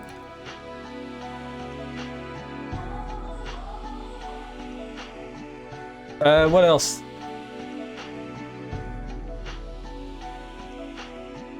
Who is they here? The murderer.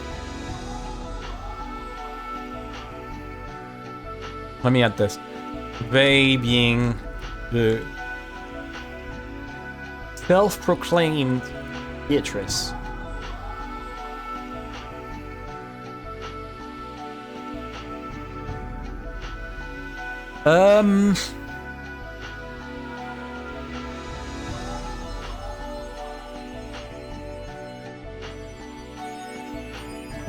How would you get someone sick on purpose? Besides coughing on them, or using a disease gun, poisoning a baby without killing it? How? You got the cooties and then she fell. I mean, Angel was like 5 or 4. I don't even think she knows what cooties is at this age.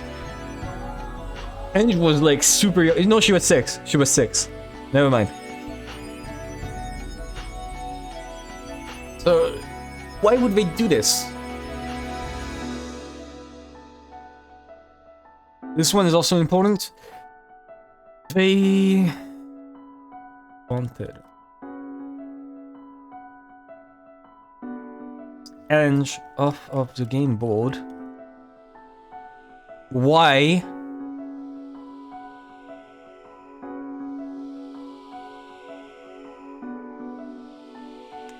Doesn't want to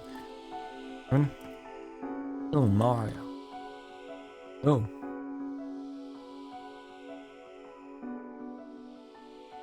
It can't be that. What else? I wanted to force Eng off the game board. Would be one too many.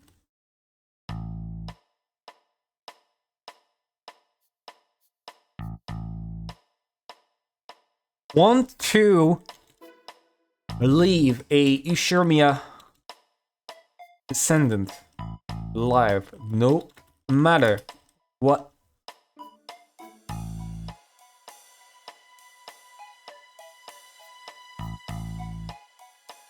That one I do like it.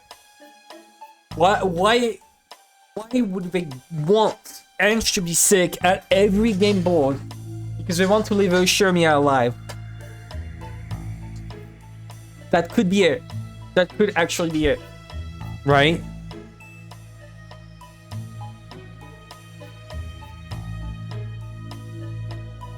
But that's weird.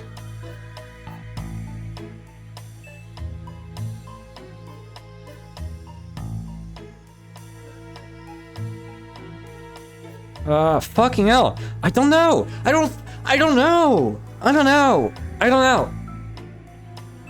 Possibly because, not because they knew.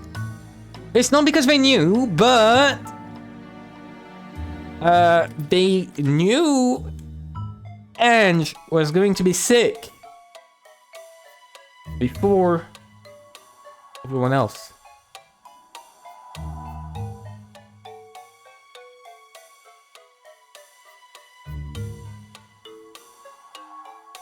Before sending the letters.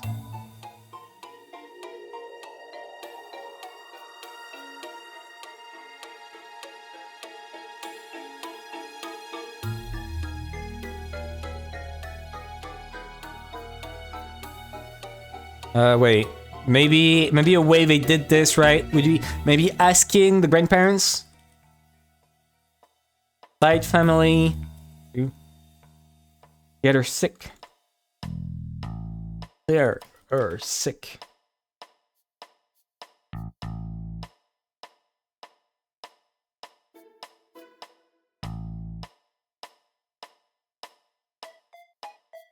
Maybe a way you could do this, right? A way you could do this is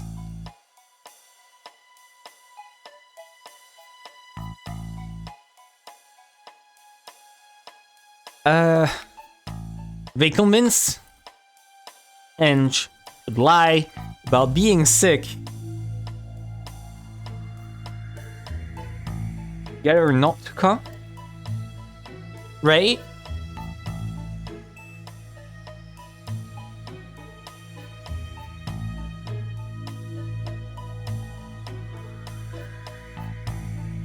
That could be a thing. That could be a way they know and get them off the game board consistently, right? By making sure that every time Ange is convinced, hey, Ange, it's gonna be a dog shit reunion. Do not come. Pretend to be sick, right? Or, hey, Ange, if you pretend to be sick, I'll give you so many candies, or some shit like that. Again, this goes back to why. Why would they do this? I did say they want to leave a Ushirmia descendant alive no matter what. I do like that idea. But it's weird. That doesn't make much sense. Right. Moving on. The new Ange was going to be sick. If they convinced Ange... Okay, if they did not convince... If they did not get her sick on purpose... They were keeping a very close watch on Ange. Ow! I just bit my tongue. Oh, fuck. Fucking hell. Maybe that's because I'm right. They were keeping a very close watch on Ange. Maybe that's because that's the truth. I bit my tongue because it's true. They were keeping a very close watch on Ange. Ooh. Maybe... Everyone? Women. Oh, best. Pair. Game board.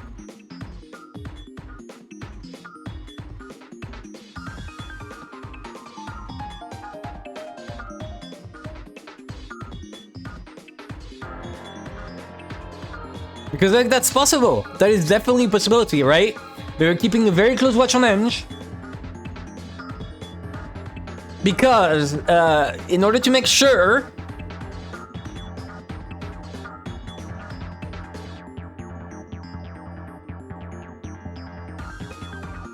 They were keeping a very close watch on Ange.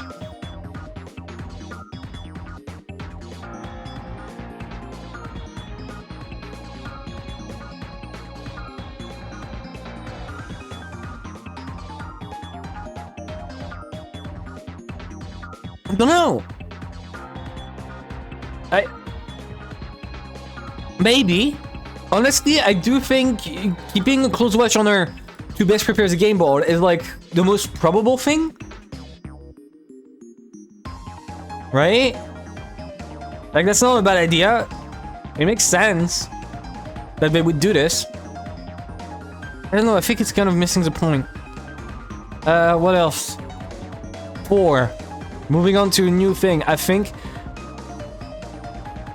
we've done the best we can with the Inch timeline. I don't think there's anything else. Any other mystery? Right? The display case, murders. There's nothing more about it. So what else?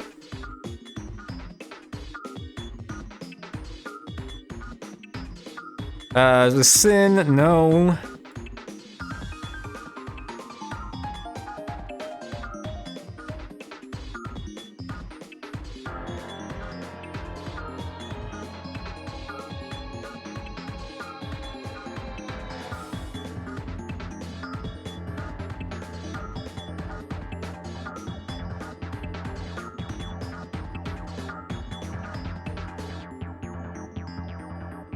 I don't know. I don't know.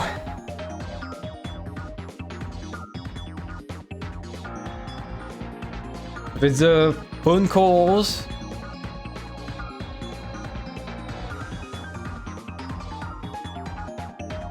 Right.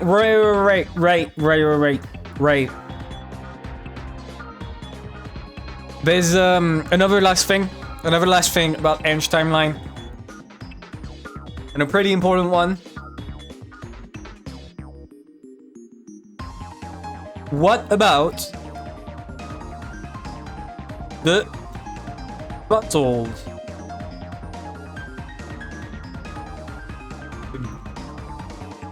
Games in the bowl.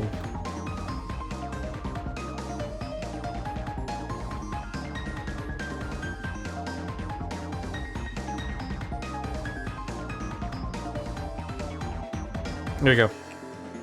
What's up with that? The games recap found in the bottles. The thing that they found and discussed right before good old Enge sailed towards Rokkenjima. They discussed about the fact that a fisherman found a bottle containing a message that described episode 1. Then someone else found episode 2, and then someone else found episode 3. Right? What about that? What the fuck was that about? That one I'm just gonna write a 4 right here. I don't know. Honestly, that's like one of the things I can't tell. That is a mystery that it's too many things, right? Because message in a bottle.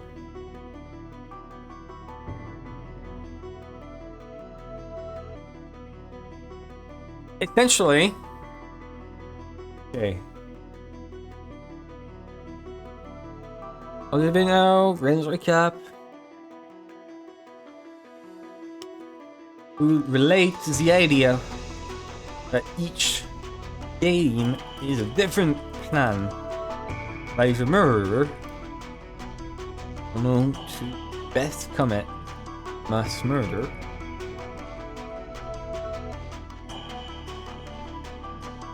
Why not contain later episodes? Why only a 3? Why would the murderer send this? This one is just going to be questions. I don't have a single clue what they mean. I'm just gonna write the questions I have with this. Why would a murderer send this? Or Beatrice? Why not contain the later episodes? Only episode 1, 2, 3.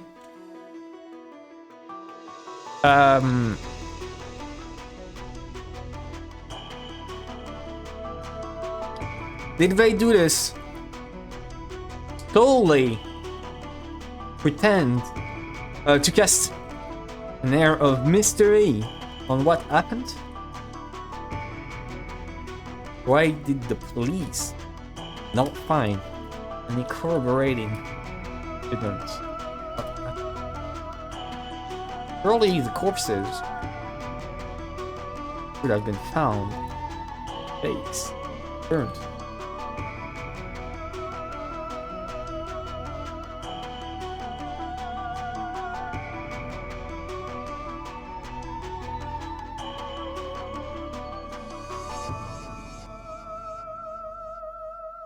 All right.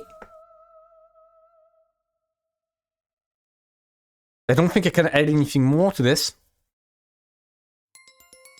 Let's move on to 5. Before we start tackling the murders of episode 4, I think we should start tackling the other mysteries while we're at it, because like this is all we've been doing so far. So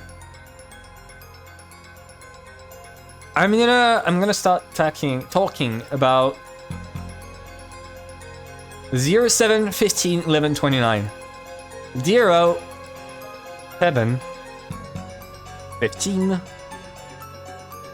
11, 29. Right? There we go. 5.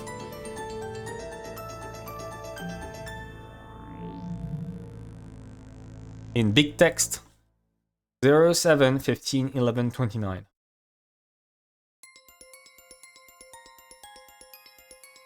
Right. Couple ideas on this one. What is that? Leon? Who's Leon?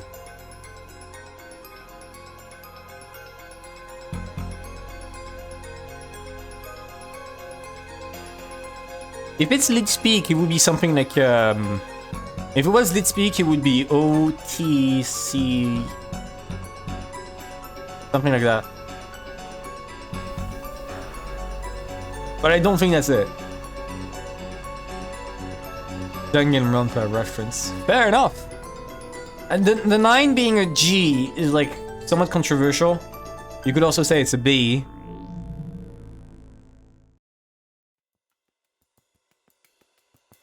So I don't think that's it. It doesn't mean anything. Danganronpa reference. I see. I'm not gonna lie, I played the entirety of Danganronpa 1. I don't remember anything about the number. Or Leon.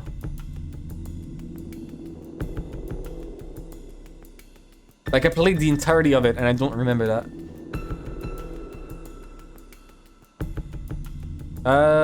Okay. Couple ideas, right? I already said 2 birthday dates. 0, 7, 15. Battler. 11, 29. Beatrice. If we assume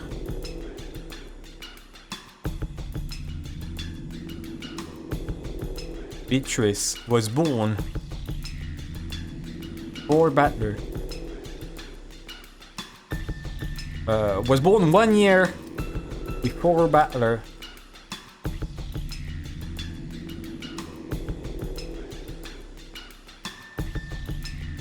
Dates match up. Somewhat premature birth. Right? But like 8 months pregnancy is not unheard of. Let me check. Can you give birth at 8 months? Almost all babies born at 8 months or later survive and go on to have very healthy, normal lives. The little one might just need a bit of help breathing, as the lungs won't have fully matured yet. Right.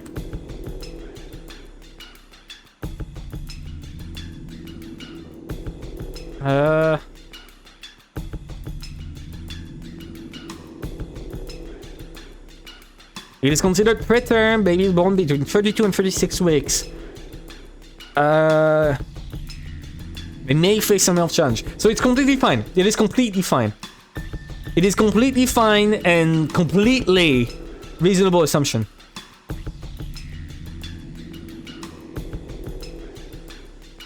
What else?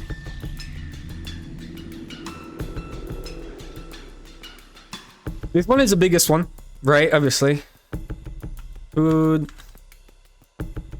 could be related to the sin. Possibly. Did Battler forget he had a sister?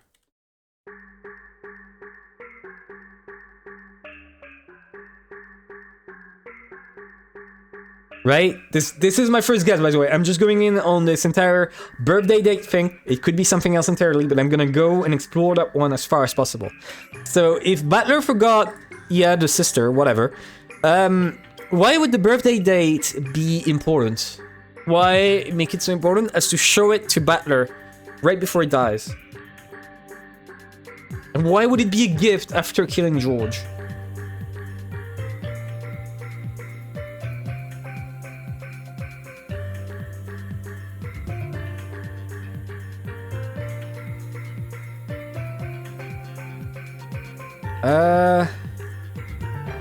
Why is it a gift? That one I'm gonna write it later. If it's 2 birthday dates, this one I'm gonna move on to the sin with this one. I don't think I can explore this further in the code 715-1129, right? So what else could it be? If it's not 2 birthday dates, could it be a number? Maybe it's like one of those retro games where you had to call the number. No, it's not attributed anymore. A number, or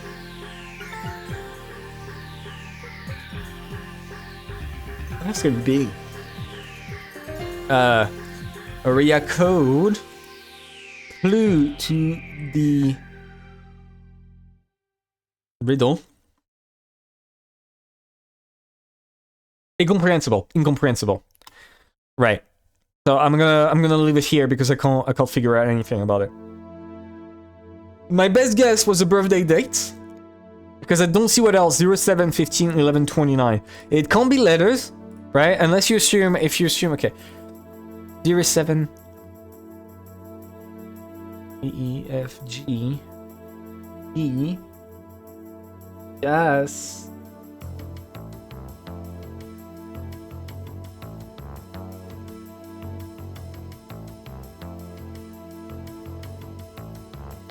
Zero would be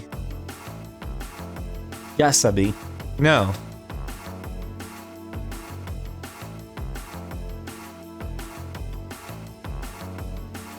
Yeah, why is it a gift? I don't know. Code 8 via tunnel.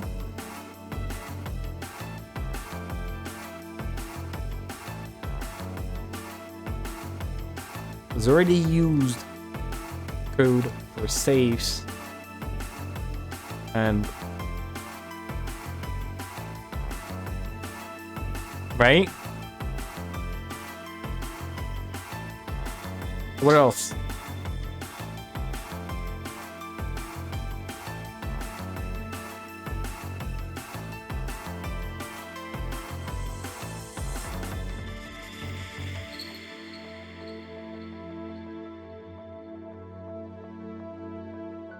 I don't know.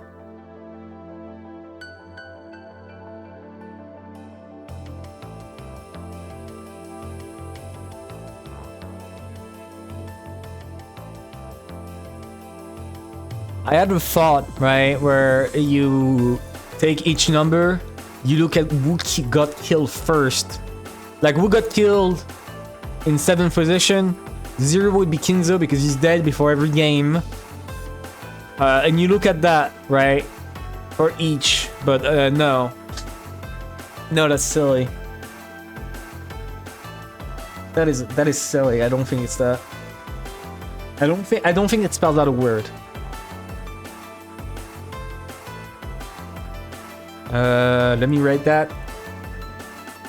If it spells out a word, I'll figure it out.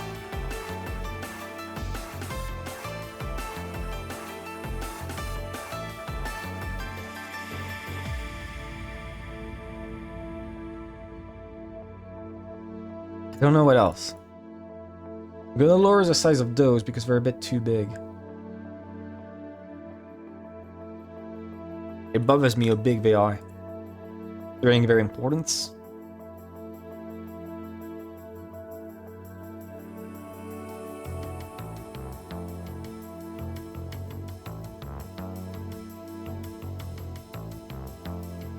Right? Okay.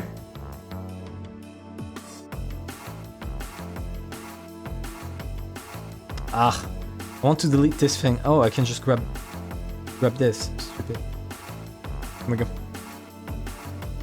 I think that's it. I'm gonna leave extra space here because that is definitely something I'm gonna come back to later.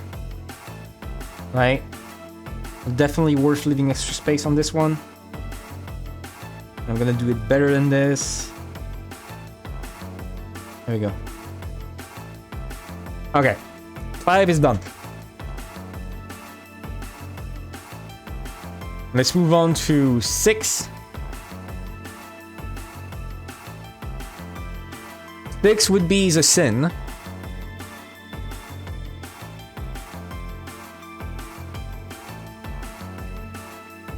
The sin caused everyone to die. Right?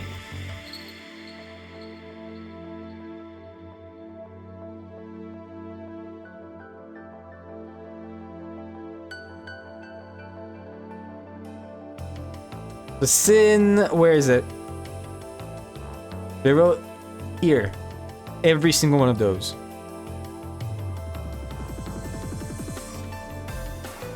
Ah, come on.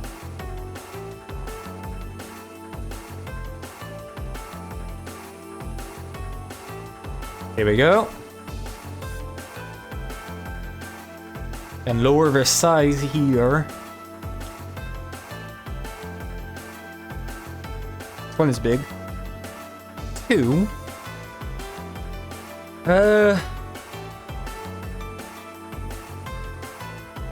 Couple ideas, right? I already wrote. I think I already wrote all of these.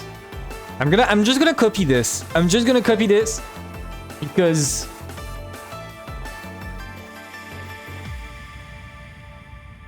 here we go. Because I figured that one out and I want it included. Or at least, no, I didn't figure that one out, but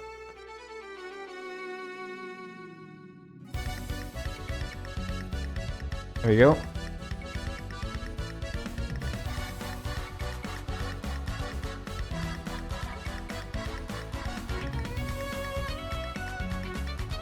Okay, and then there's one last right here.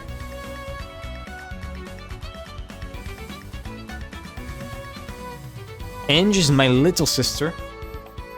I mean, technically, Beatrice would be our big sister. No, Ange is my little sister would still be technically, like, it's confirmed that she is not. That he is not Ange's big brother by blood, but big brother by like emotional attachment. That is something that was established. So, Ange is my little sister. It's another proof that the truth is dependent on the observer, whatever. Okay.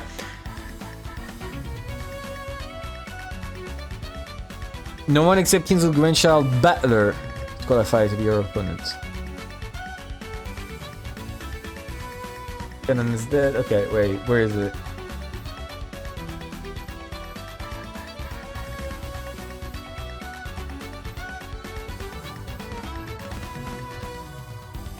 That isn't under the sin though, right? This would more so be 6 7. Holy shit, 6 7. 6 7.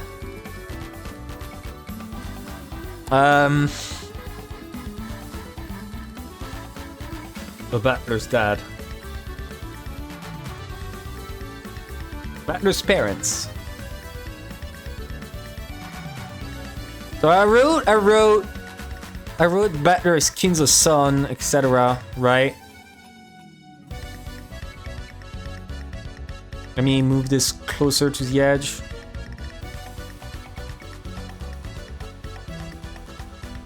There we go. And this, I would move this to the side. There we go. Okay.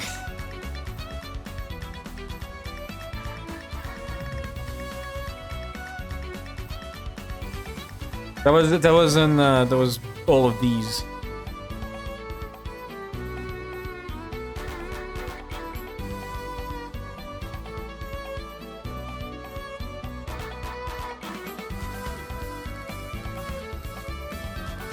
Okay.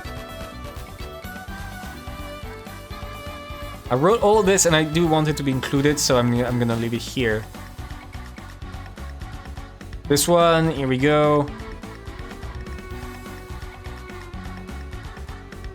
This is how it's gonna pan out, by the way. Every time there's a red truth that contradicts one of my truth, I'm just gonna have to come back here. I'm just gonna have to come back here and slash it with red. Wrong by red truth. There you go.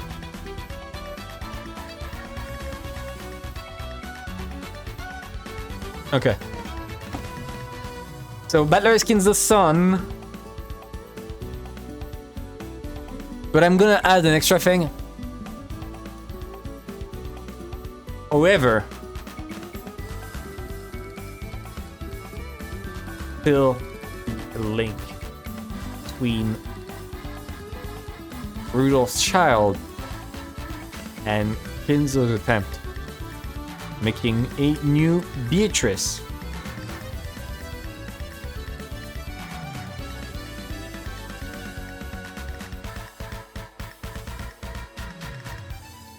Right? This one, I'm not gonna go over it because this is something I already went over in detail in past streams. So I'm gonna leave it here. I don't have any extra ideas compared to like what I cooked back then. I spent like 30 minutes on this one. So let's move on. It's just like there was some bullshit about who gave who to who. I may come back to this later. Who knows? But they're clearly not going to come back on it for now. And so until I have more information, I do think there is extra stuff that's important. So, the sin. The sin. One of the most important thing in episode 4 that was introduced. The ideas I have so far, Battler forgot about Beatrice.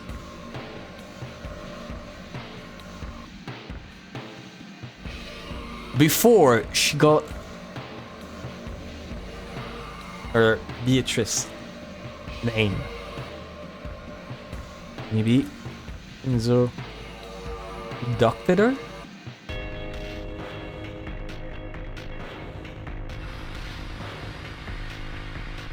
Right? That's an idea. That's one idea.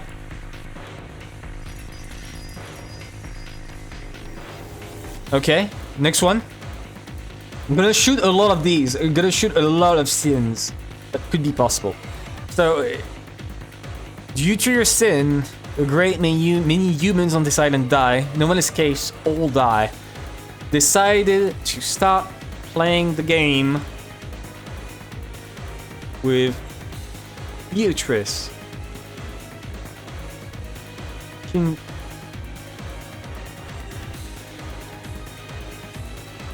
Kinzo chose him to be a successor, and thus he must solve.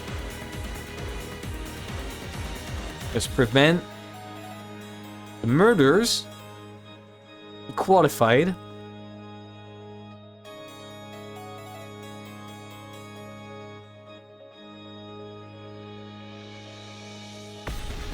Right?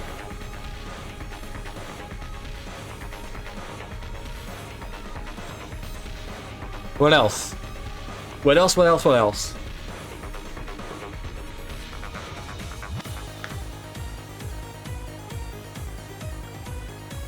So yeah, this is still about Beatrice, right? Especially the second one is still about Beatrice. It would still be between Beatrice and Battler.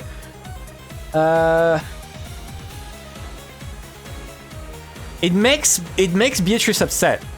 That's an important point to this too. It makes Beatrice upset. The fact that Battler doesn't remember it makes Beatrice upset.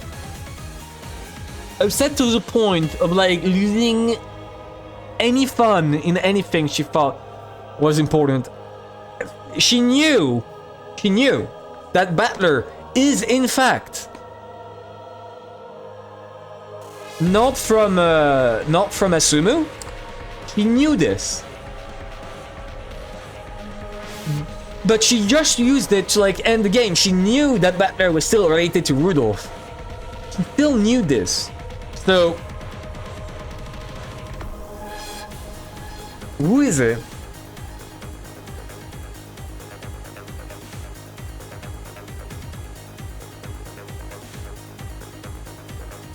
Give me a second.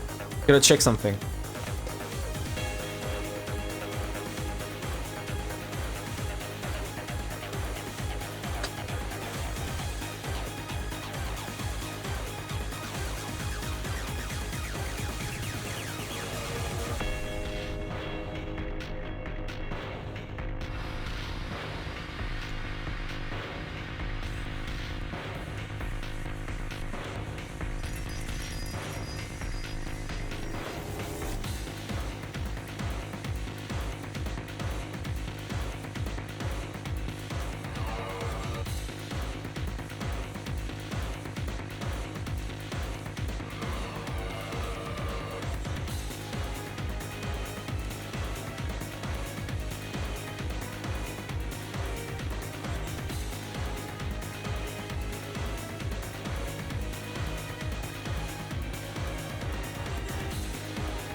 Give me a second, I gotta check something really important.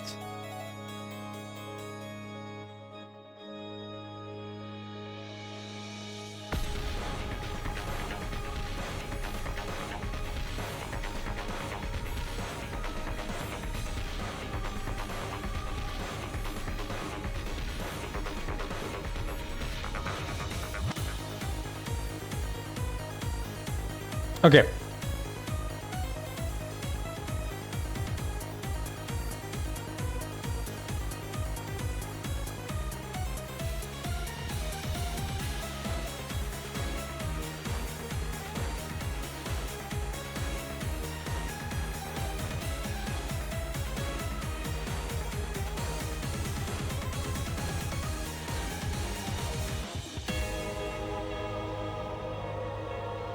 Okay, okay, I'm back. I'm back. Sorry, everyone. I am back. So, we were on the sin. Still have no idea. Still do not know what the fuck the sin could be. I think I had an idea. I think I had like a good idea at some point. About like, let me see. I think it was up there too.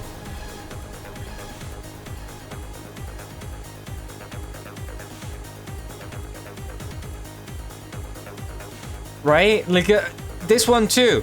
This one too. Beatrice knowing about the game board. That is also something I should add to the list of mysteries. Beatrice in the story going, oh yeah, I know about the game board. 7, Battler's parents. I'm gonna add this. Battler's parents. Right, 7, and then 8. Beatrice knowing about the game board. And after this, I think after this, we're good to move on to the actual murders. Right? I don't see any other thing that needs to be addressed. 7, 8.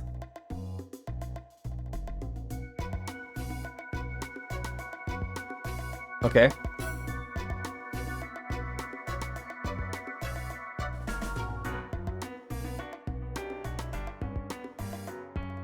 I wrote a lot about these. I'm gonna add it. Right? Wrote a lot about these on the chart. Check again, necessary. Right?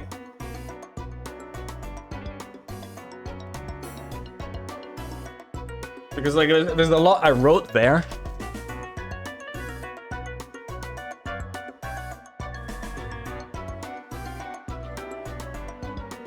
Why did she pretend to be Shomiya Maria too? That one doesn't matter as much.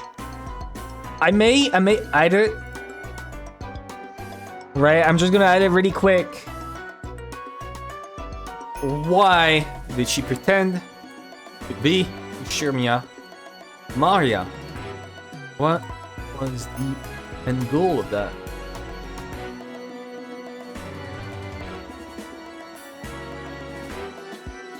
Okay.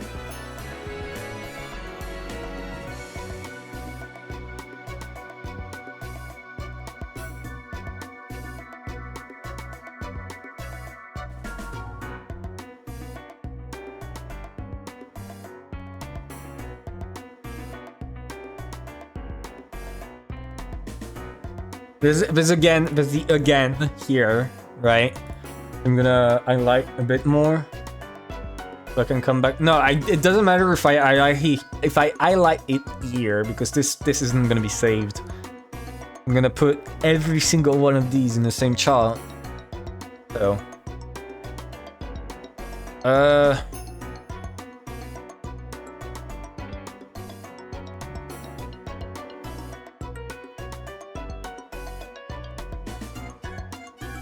don't see.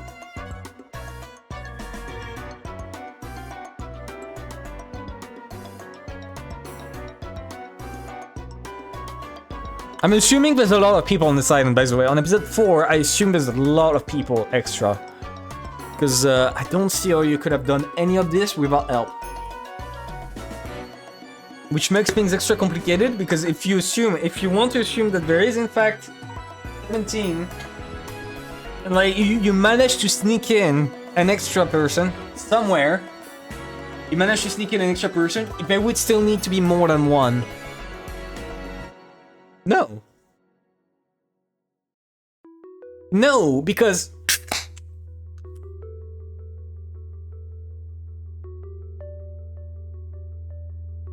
Hey, yes. The key was found in their pocket.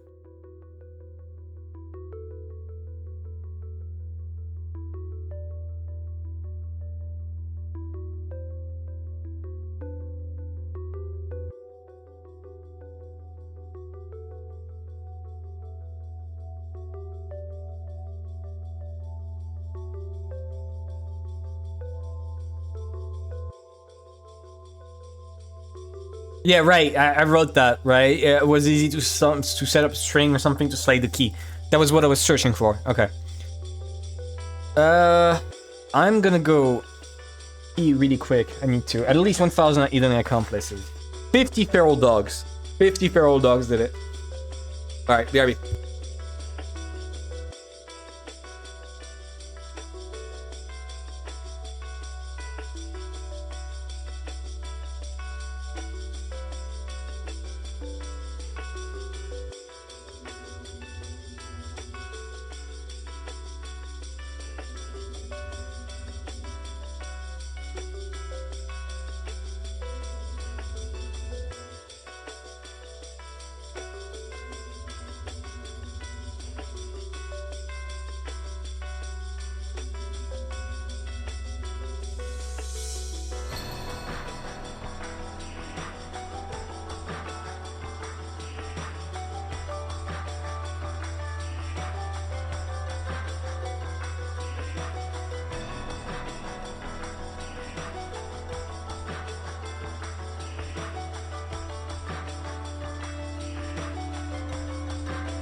Oh my god, you guys won't believe the idea I just had. It's huge. It's massive. You guys won't expect it. Alright? Okay. Okay, picture this. Ready? Ready? I'm gonna look up on Google what is Battler Sin, and then I'll pretend that I didn't Google that, and I'll be all like, "Whoa, wait, I have an idea." Write it all down. Say that's the absolute truth, and then when it's revealed, I'll pretend that I figured it out on my own and I'm so smart. What about that? That sounds so cool. I should do that too. Wait, I'm cooking. I'm cooking. Holy shit. Yeah, I'm a genius. People don't realize that. People are too dumb to realize how smart I am. That's why I gotta show them. Wait. Gotta come back to this one.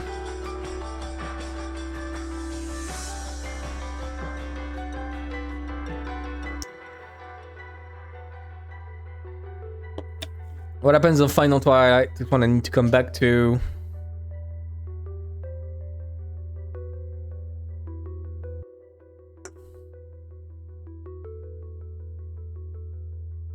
I already wrote about Kinzo's death breaking the ceremony.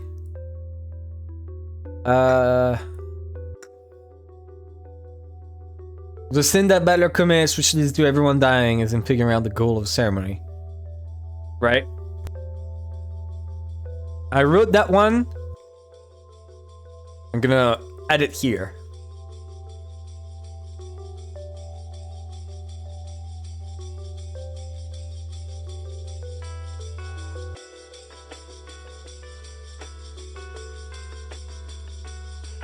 General.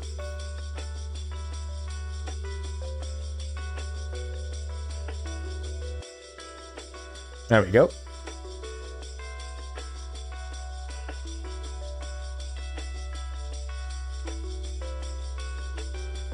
Okay, that's it. That's it. I don't think I can add anything more. I may come back to all of this later.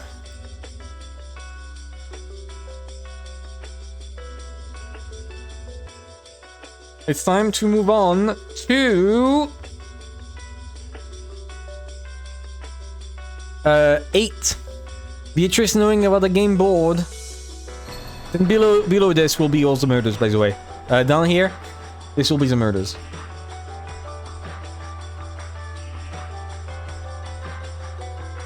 Eight.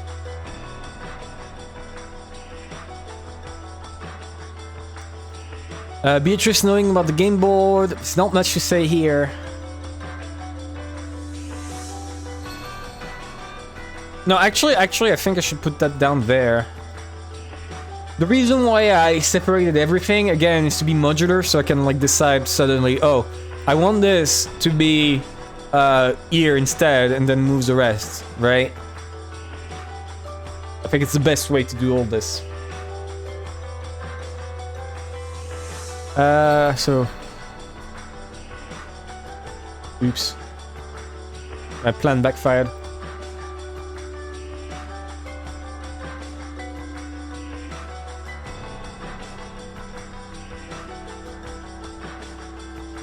Okay.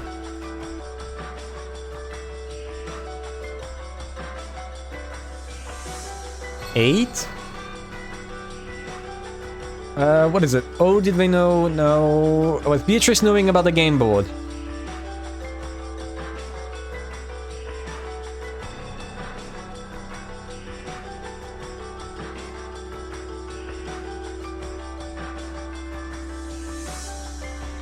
I'm gonna be quick about this one because I think I already talked about it in the general theories. So I'm gonna be quick. Refer to general theories.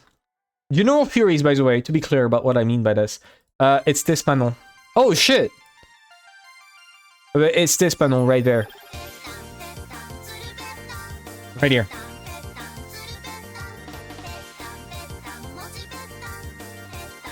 Beatrice knows about the game board in the story. Refer to general theories.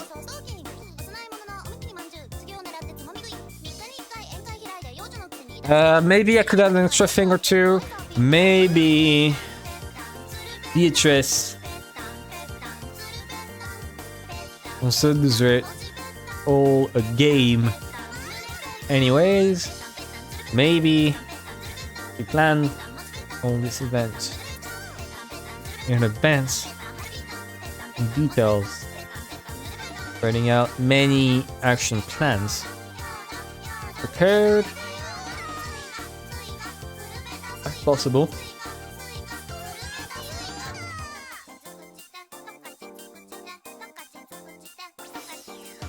I think that's the best I can say about this. Alright, moving on. Petan, petan, suru petan, petan, petan, suru petan, petan, petan, mochi petan, petan, petan, suru petan. It's peak. It's peak. I'm sorry, I have to say it. It's peak. This is what peak sounds like. You can't say I'm wrong because you know I'm right. You know I'm right. So, 9. 9 should be the first Twilights. Fucking hell, the first Twilight. That one's gonna hurt. If I keep going at this rate, I should be able to finish all my theories today. May take an extra hour. I may be done at like midnight instead of 23. Even if no one's watching anymore, I'm gonna keep going until it's done. So that way, next stream will be the end of episode 4. And I'll have all my theories contradicted or not. I assume there's still a lot that's not gonna be answered, and I assume like the answers arc is here to like address all the finer details. To some degree.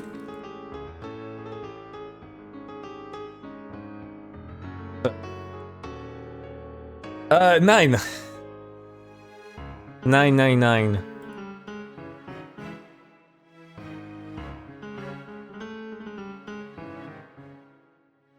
First Twilight.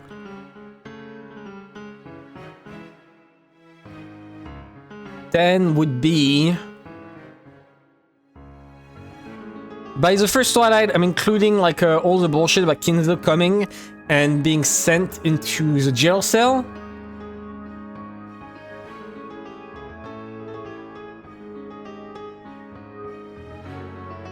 Everyone escaping from the jail cell. I don't know.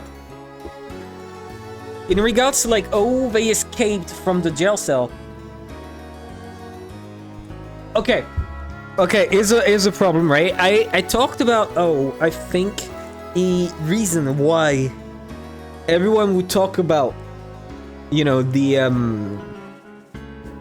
game being done by a witch and seeing magic. I was like, oh, maybe they put a gun to Kiri's head for her to be doing this. And maybe they did the same with Jessica. But now that I remember it, Koda and Kumasawa actually talked about it too. Koda and Kumasawa actually talked about it.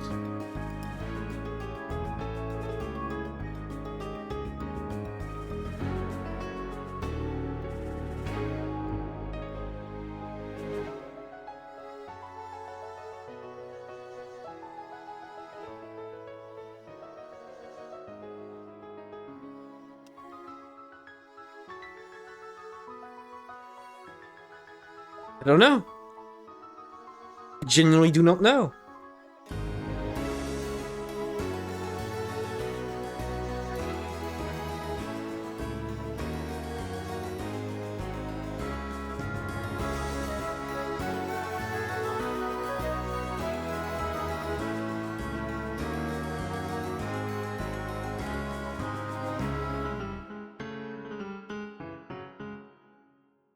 Fucking hell.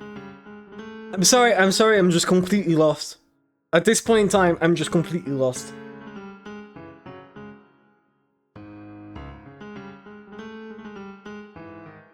Episode 2, okay, so here's the problem with episode 4. Episode 1 has a lot of room to like discuss and make theories. Episode 2 is very complicated, but due to being complicated, it has very much a bunch of leeway to actually work out a proper theory that could work, even if it could be easily destroyed.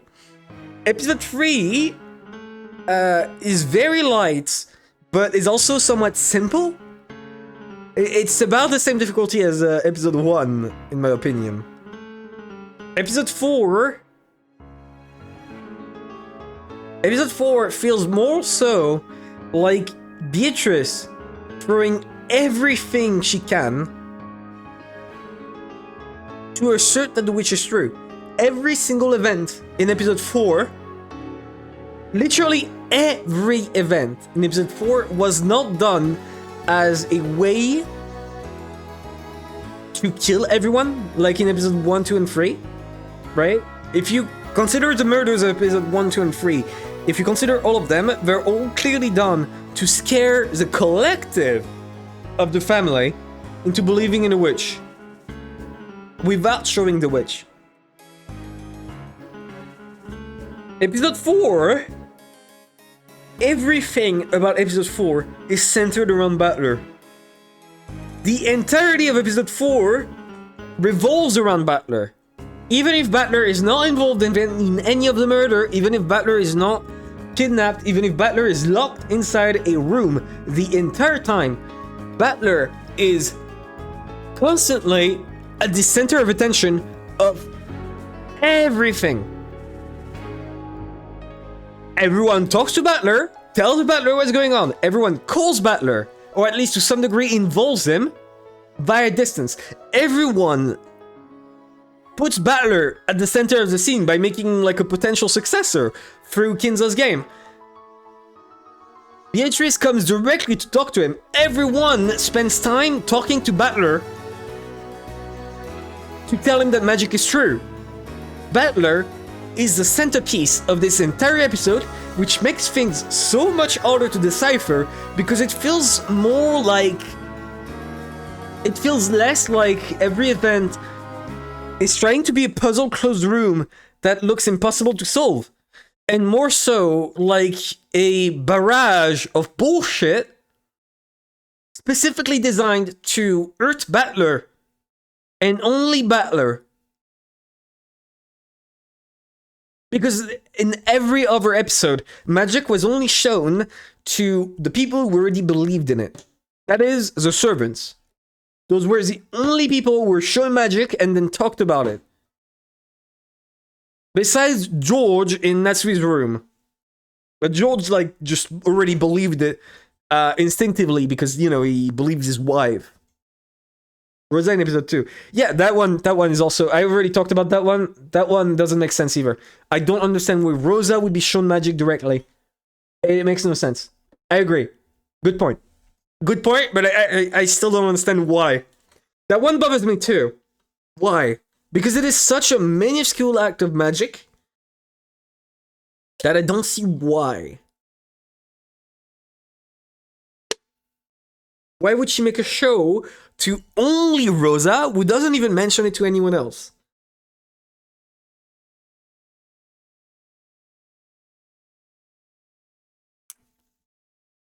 But I still think that episode 4, like even then, in episode 2, you mentioned Rosa, right? Rosa did not talk about it to anyone else. The only person who mentioned Beatrice in front of Butler was Kiri. She mentions it like offhandedly, I think. She doesn't make a big point about it. She doesn't make a big fuss. People don't consider it on a higher level than the umbrella. If I'm not wrong.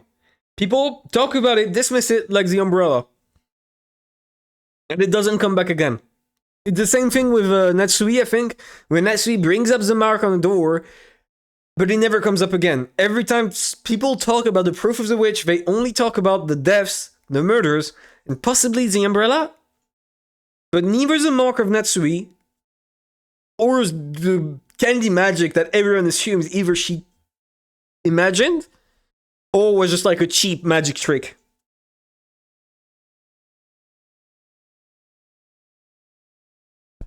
It feels weird. It feels weird. It doesn't make... it's still, I think, I bit my tongue again.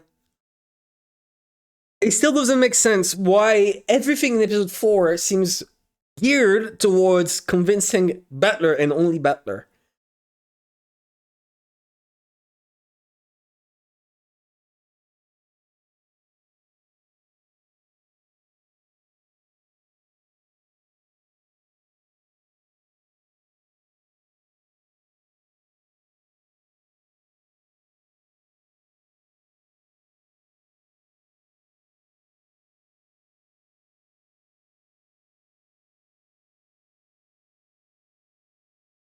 I don't get it.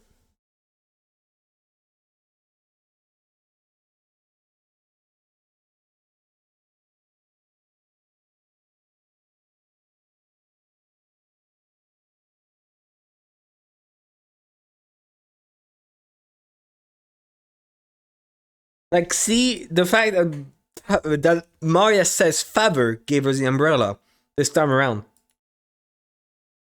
No. No.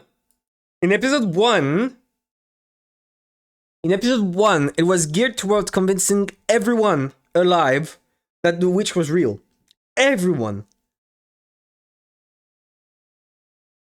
Battler was not a sole specific target at this point in time. Everyone was.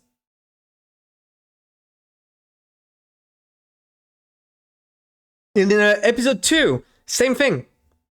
They were trying to convince everyone, and episode 2 was more so geared not towards convincing them, but more so towards getting them to solve the riddle by force and by fear. That's what episode 2 was centered about. It was not about convincing people anymore, it was about getting them to solve the riddle. Which is why they were trying to do so, like, somewhat violently? I don't know. I don't know what the point of episode 2 was, but it was not centered around Battler. In fact, they mentioned it, like, at the beginning of episode 2, that Battler is taking a backseat to everything that's happening. It was much more so centered around Rosa as a character. Episode 3... Episode 3...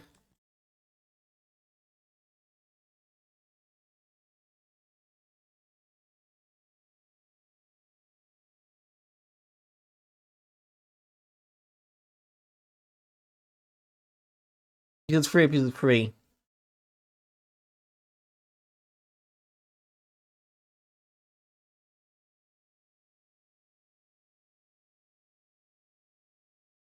What was it? I guess episode 3 was about someone solving the ceremony and thus, the panic that leads to the murderer. But again, Battler was still not center stage to this one. And this one, it really does feel like Battler is the only one left out through the entire thing. In fact, Battler is purposefully left out until the very end, while everyone witnesses magic and is able to, like, testify to Battler. Hey, Battler, I saw this. Hey, Battler, I saw this. Giving them, like, a lot of extra time to survive and be able to talk to Battler and tell Battler about everything. You can't tell me that this entire monologue of Kiri, this entire fucking thing, you can't tell me that this whole fucking thing right here makes sense. From Kiri, super rational, logical person. Does it really make sense that a super rational, logical person, moments before her death, as she's currently being shot at, would spend like 5-10 minutes telling Battler to believe in magic, telling her everything she saw before getting killed? Why would she do this? As I said, everything is geared around Battler in episode 4, and it bothers me because it makes everything so much harder to decipher. They dropped the whole pretense of trying to, like, convince everyone,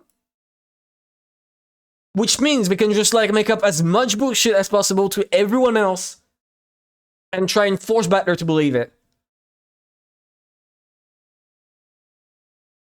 So I don't know. I'm gonna write something really quick for first one, I think I'm gonna like jump over those really quick because I don't understand anything about episode 4.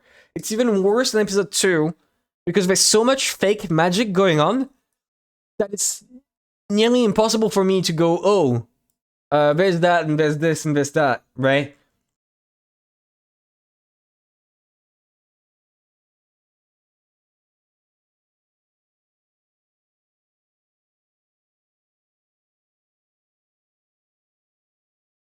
I'm gonna write about it right here.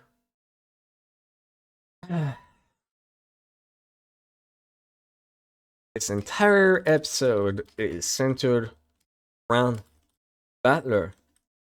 Why? Battler is the only one left out. Everything revolves around him, one correct.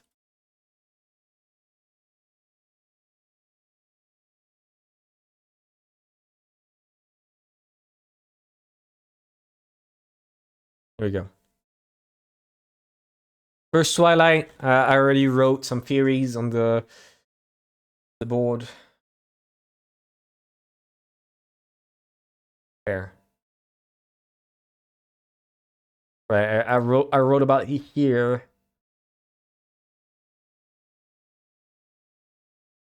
I'm just gonna write. This is like one of the ones that I'm just gonna kind of give up on. The first Twilight, I just don't have enough info, and I don't have the big brain for it. So, first Twilight, trapdoors in question mark. The kids left at 21:30. Enzo arrived at 22:30, and they woke up at 22:45. This leaves a 1 hour 45, a 1 hour 15-minute period, which subdue, trick, drug, move, family, dungeon, trick.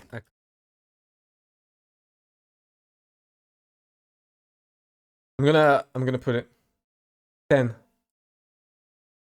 What's up? Magic bullshit going on. Game.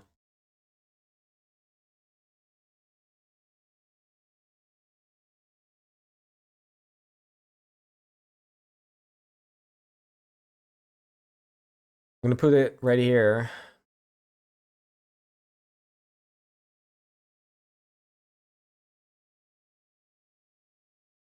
Magic bull. Go, and I can move this here.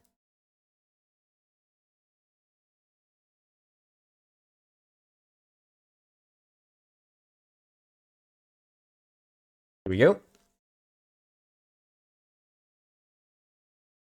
Fuck.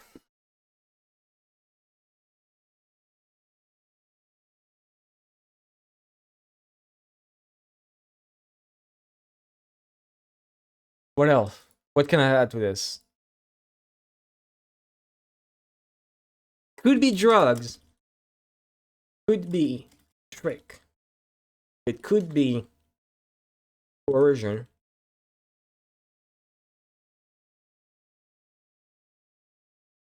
It up lies. Theory spends the last moments being missed by a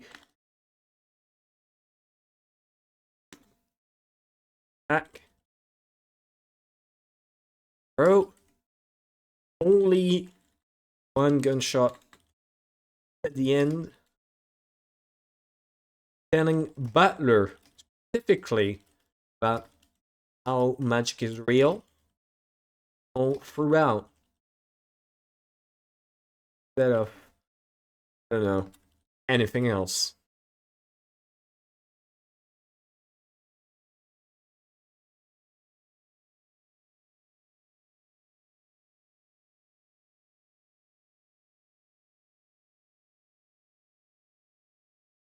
Did she say anything weird? Let me check her last words.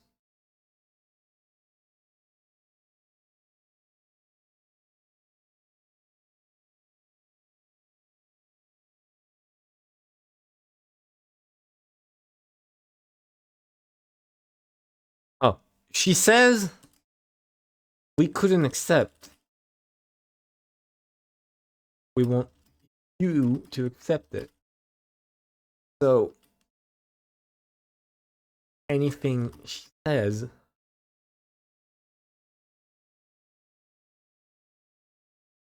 wouldn't she have accepted it?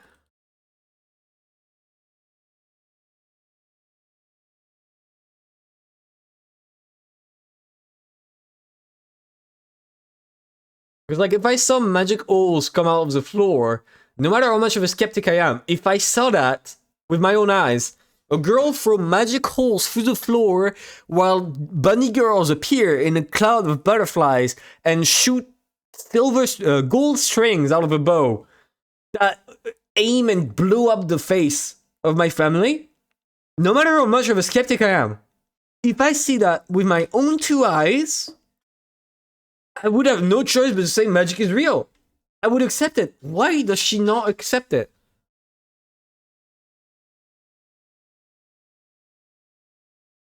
Same for Jessica, who spent her last dying moments describing magic shit. So, I don't know. Anything else?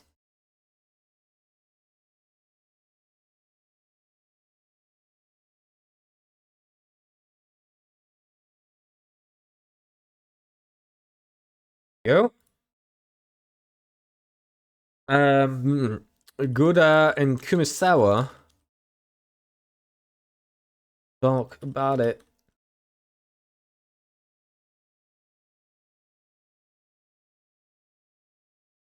Why would they share that? Do they actually believe it? They lied. I would lie without being threatened. Kids would be safe. They lied.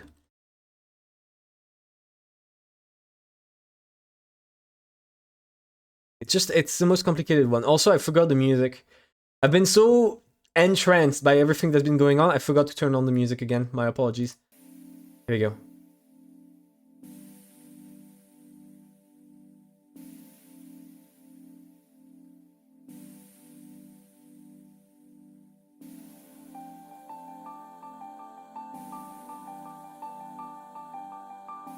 This is pissing me off.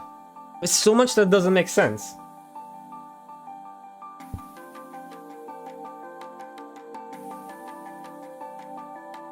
Why would...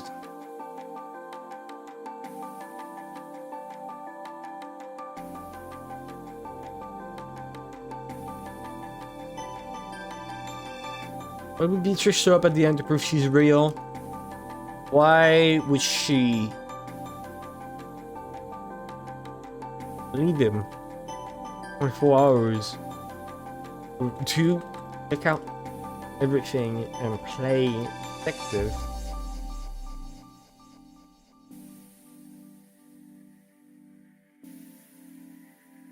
This makes no sense. This makes no sense.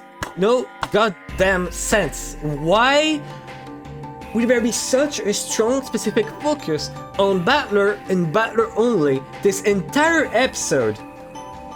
What would the murderer gain? Why would the murderer figure out that Battler is this important?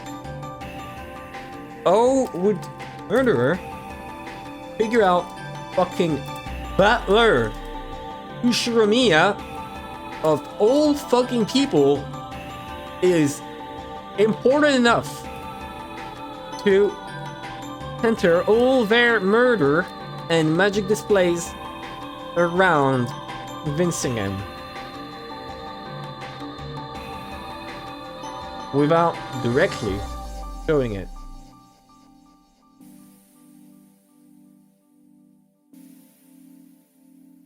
Like, let's be honest. Let's be honest. Let's look at each other in the eyes.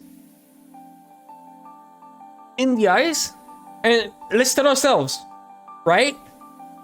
Why Battler Ushiromiya? If I'm looking at the entire Ushiromiya family, right? If I'm looking at every single one of them, right here, I'm looking at all of them, and you tell me, Al, pick whoever is going to be the most important member of this family. Like, without knowing anything about Ushiromiya, you show this to a random person. Who would you pick as the most interesting person in this entire family? The one to center the entire intrigue about? You would definitely pick one of the kids, but if you were to pick one, you would pick generic guy liked by everyone, or you'd pick the girl that's actually super cool with fucking knuckle dusters. Battler, if I was Beatrice and you told me pick the most important guy in the entire family, I would probably pick someone like fucking Rudolph, Genji, maybe Cross, because Cross is still like the first child and like a sexer. Maybe George, because everyone fucking sucks him off constantly. Or Jessica. Maybe Maria, because she has occult knowledge. But not the guy that just came back to the family conference out of nowhere. Why him specifically? What's so important about Battler? Is it the sin? What about the sin makes Battler so fucking important? What is the sin that makes Battler important enough to make him the sole fucking subject of Beatrice hyperfixation?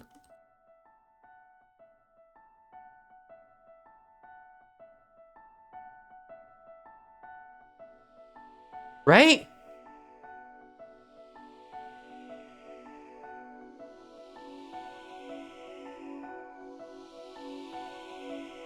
This makes no sense. This makes no sense.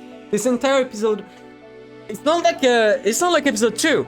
It's not like episode 2 because in episode 2 you add the entire bullshit of, you know, trying to make magic closed rooms without magic that are like nearly impossible to decipher without just calling it magic.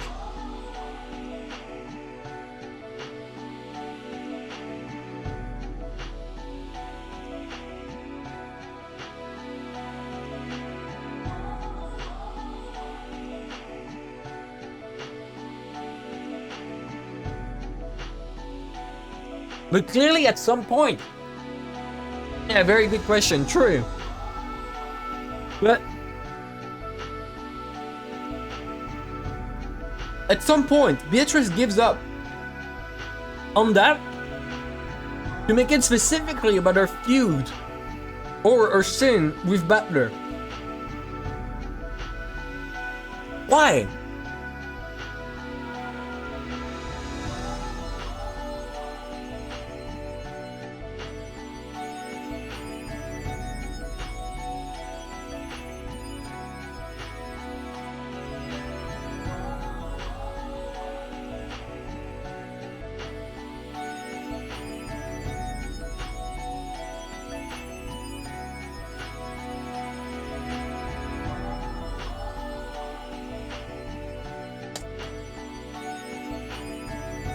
None of this makes any fucking sense. This episode isn't about solving murders, about breaking a Battler with near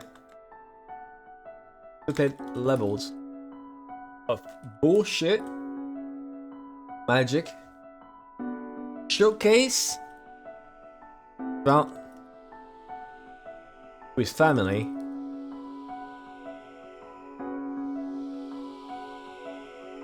all to end. Oh, never.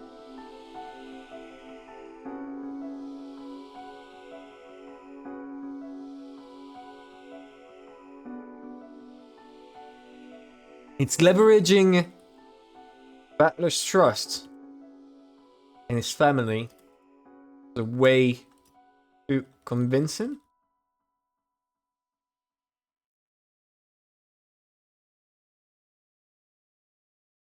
Passing Battler to tell everyone and feel alone. Continue. Oh, of course. I don't know.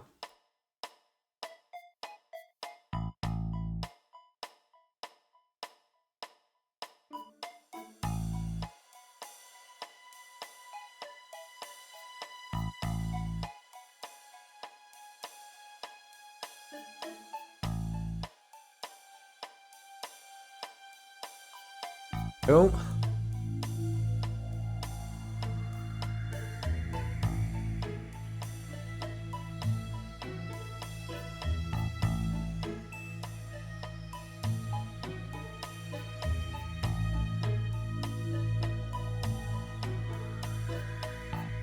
The first Twilight, I can't tell anything about the first Twilight. It's not even like episode 3, where the first Twilight I could say, oh, maybe there was some key swap around, maybe... No. You know, whatever. The best I can say is trapdoors. But Battler didn't find any.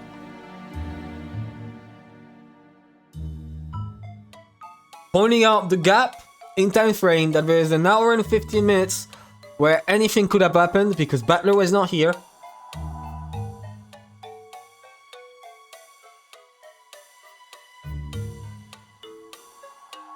And that's it. I can't say more about it. The game won't let me say more about it because it makes no fucking sense.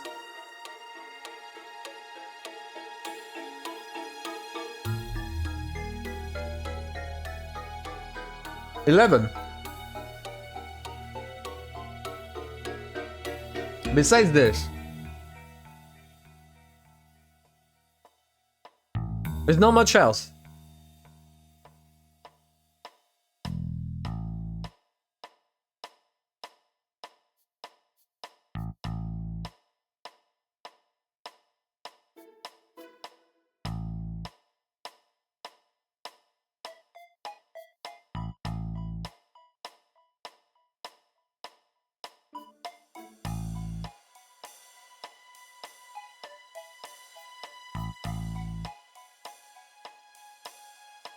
I already talked about the mail. I already talked about everything Eng related. The Eng stuff makes sense because it's still trying to convince everyone, so there are still like some discrepancies and thinking you could do about it.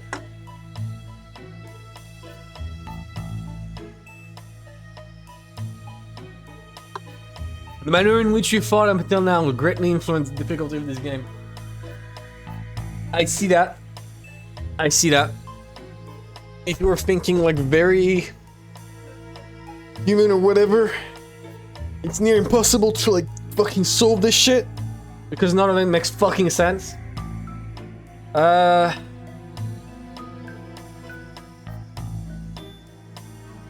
very fact that Kinzo is already dead and that Kinzo is probably a title given to everyone. I'm gonna write it.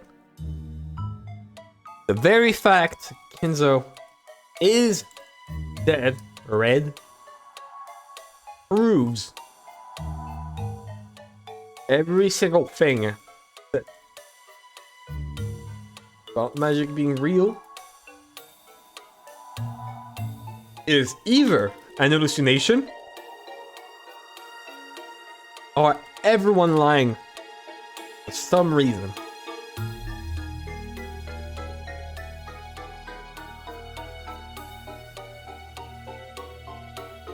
Alright. So I'm guessing the next one, right? If I had to pick a next one, would probably be 11. Fuck's sake. I'm gonna go with Goda and Kumisawa. It's not in timeline order, but who the fuck cares at this point? After this, it's 12. George and Jessica. This one again. The only evidence we have about it is fucking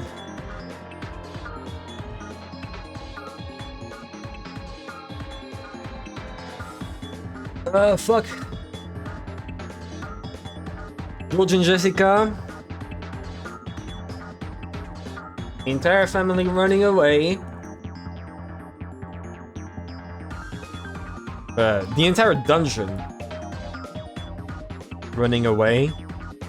And last 14. Once we've done all this, what is the last thing?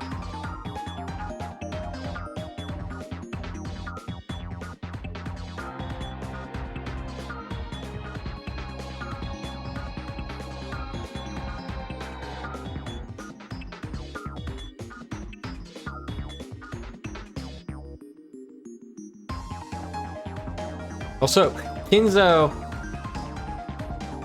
already attempted a witch resurrection ceremony in the past.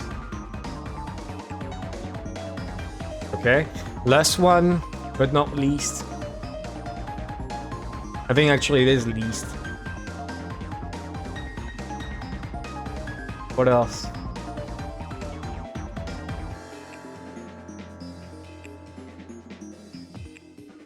What else? I don't actually see what else it could be. I guess... No, I already talked... I can't say Kiri on the phone, because that is exactly like what this entire magic thing was about. Right here, 10. That was a Kiri stuff. Talking Kiri. I guess, oh, did Maria die?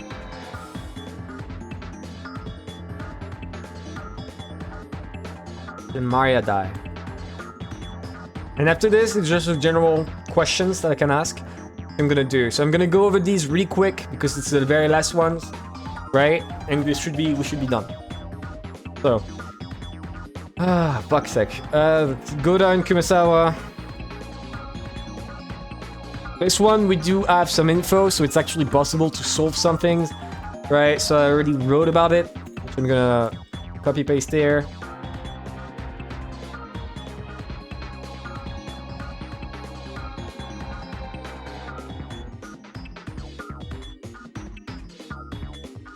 And I'm gonna add why they were intentionally hoisted up. One, sure. Let them see them through the window. Here.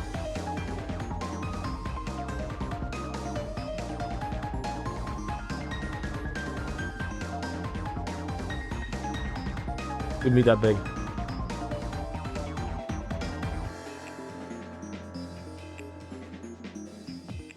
Once again, revolves around fucking Butler.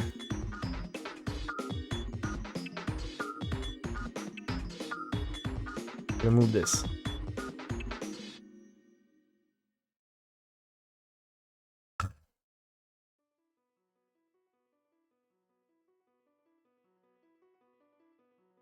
Okay.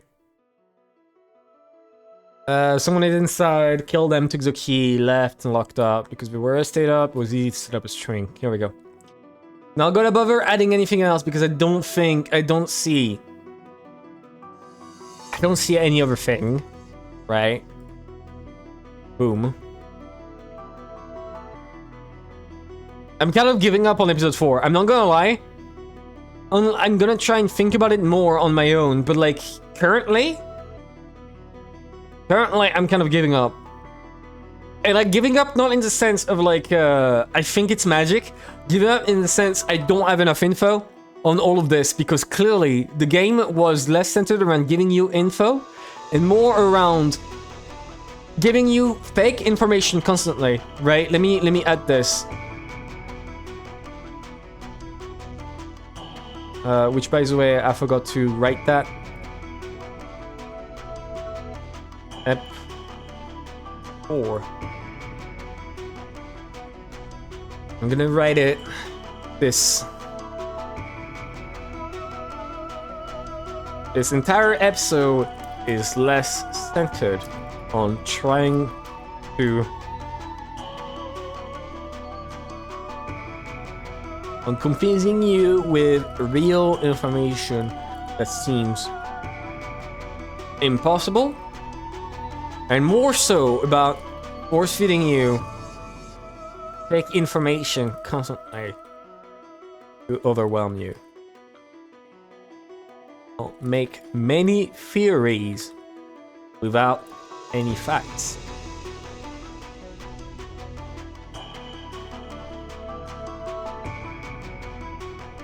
Here we go. That is my take on episode 4. That is my take on episode 4, which is why I can't really figure out much out of it.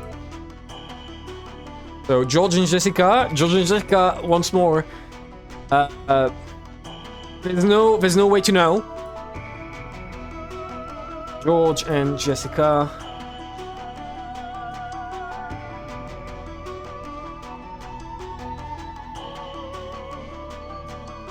No real way to know.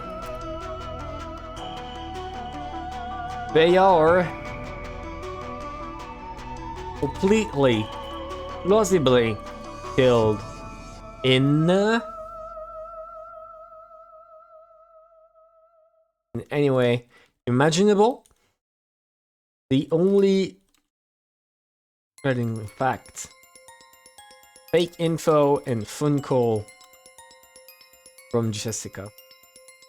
I think the room Jessica was in was closed. The room Jessica was in was closed, but every key was spread around. Does it matter? No. A rhetorical question. It's a literary device that not many people know.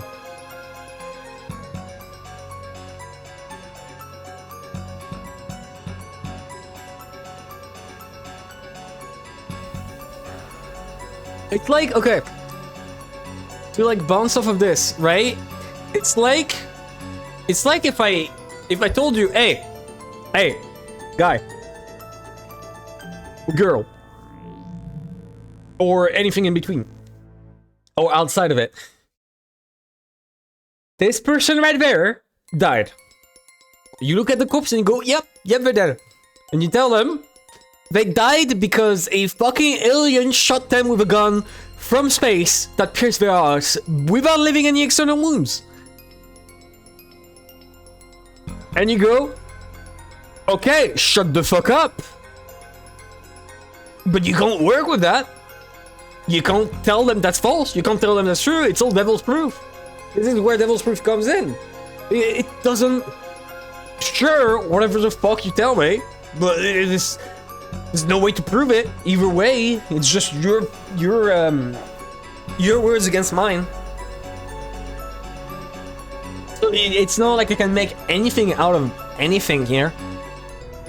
The only thing you could make out, right? The only thing you could make out, and it's much more so because of the previous episodes than this one, is the fact that Kinzo is probably dead. And that's what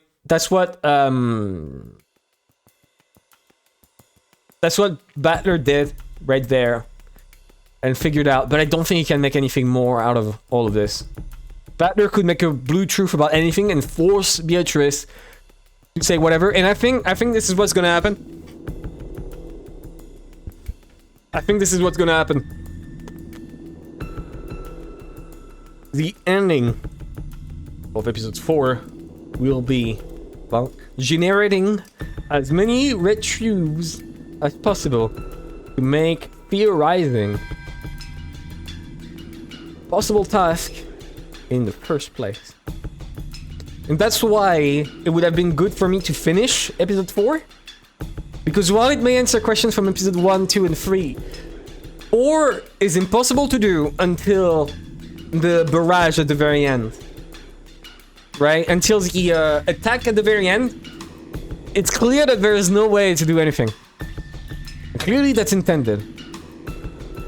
Clearly, that's what the game wants. So, you know. 13, the entire dungeon running away.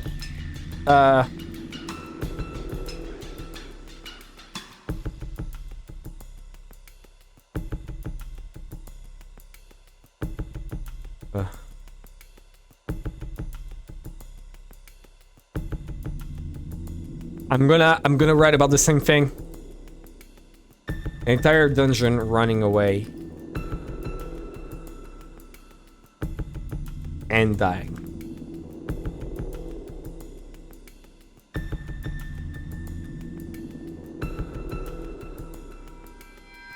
Unknowable for now. Here we go. There's nothing I can make out of it. So I won't. 14. Or did Maria die? And 14.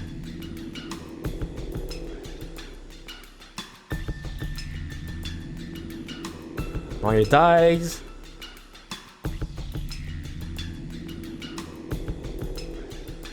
Same thing. Here we go. Okay. So now...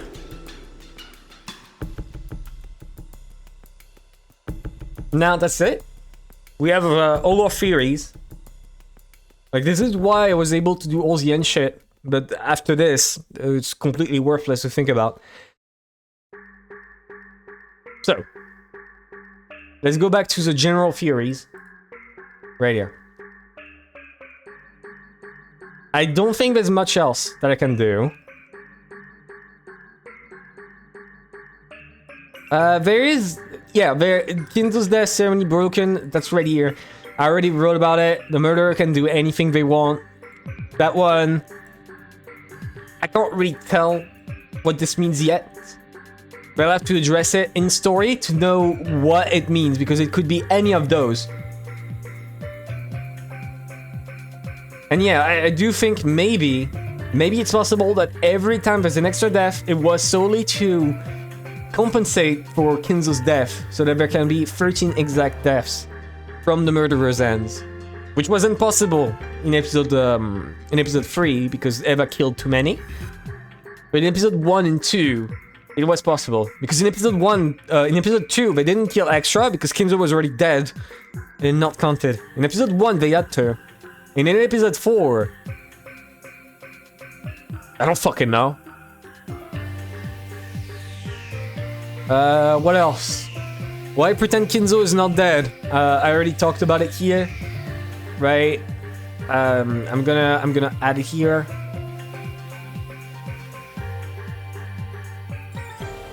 Why pretend? That one is a good question. Why pretend Kinzo is not dead? That one is worth actually pondering. So why would everyone pretend? Money scam.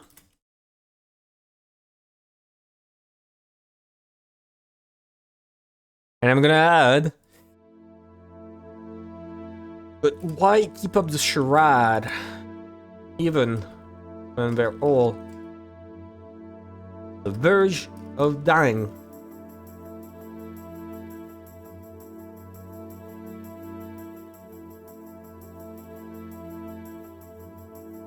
Right? Even at the end of episode 1, Matsui never let it slip that Kinzo was already dead. So if it's not a money scam... of the ceremony...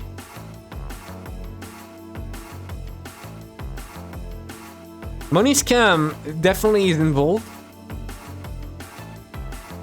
Maybe... doing cross and the money as an extra incentive, but ceremony was the main goal. They are aware of it.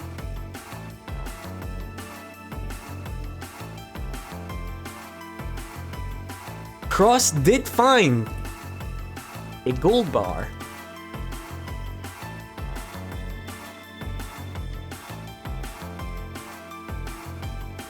Right?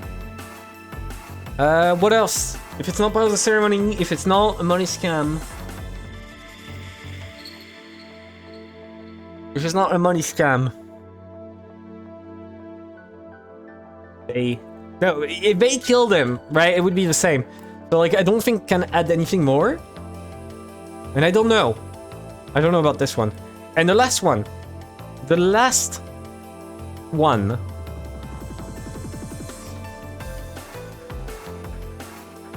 That I can address today. And that will be the final one until next time, where I will be doing episode 4. Oops. Okay, here we go. Alright.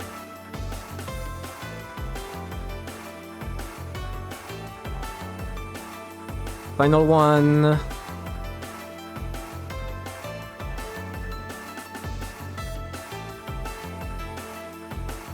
What happens end of every game where everyone gets chewed up?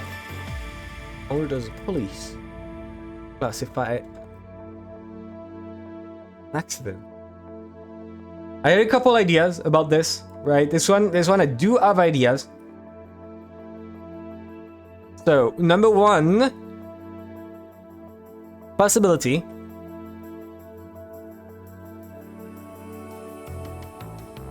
The building collapses, chewing up the remains under tons and tons of rubbles, leaving it near impossible to identify a cause of death. Would 100% look like murder. The problem with this, but Kinzo's body is burnt, right?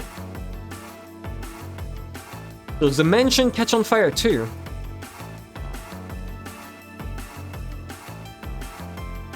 Right? Maybe that's it. Maybe the mansion catches on fire too. But Rosa also got the same treatment. Despite being outside of the manor, she gets chased and brought back. Suffers the same fate? Or did the police not find her blood and steps? No, that one's stupid. That one's stupid. If you were the murderer and you wanted to hide this, you would just take a sponge and clean the steps. So, you know, that is a dumb question. The police would not find it because they would not think about checking those exact steps out of the billion steps necessary to escape to the beach. They get chased and brought back to suffer the same fate, right?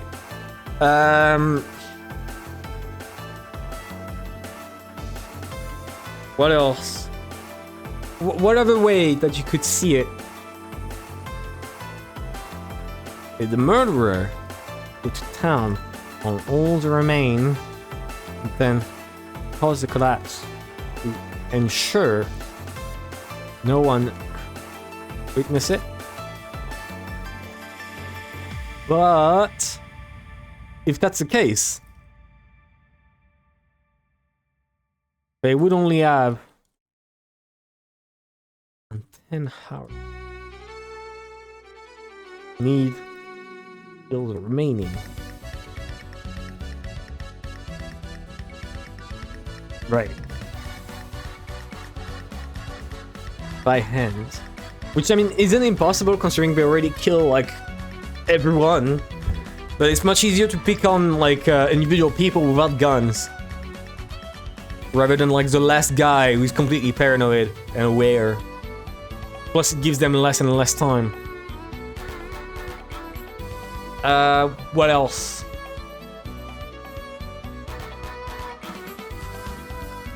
Does the murderer escape or let themselves die along with everyone else? This one I'm gonna put in bigger text, and I think that's it. I think that's it. Unless by next stream I think of anything extra, I think that's everything. Every theory done. I think I've theorized about everything I could think of on episode 1, 2, and 3, and 4. And I don't have more. I don't. It's everything. Let me see if I can port in episode 4. Do you have enough space? No. I don't think I do. This file is already way too big. There's already a huge blank space down there, so that's gonna be useful. So. Theories 1, 2. Final. Here we go. Okay. Now I'm gonna make a new paint document.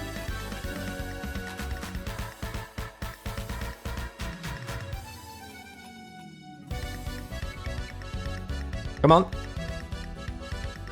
Here we go.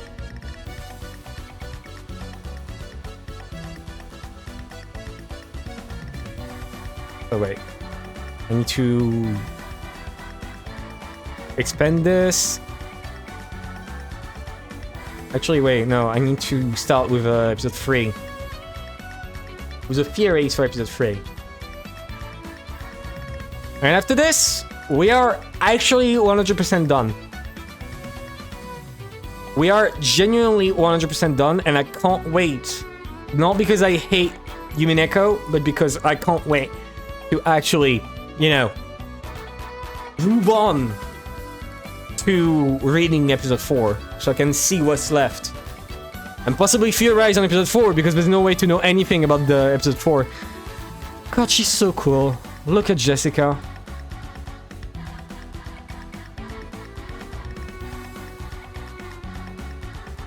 Wait, what? Wait, what? That's not all of it. There's more. I wrote more. Where's the rest?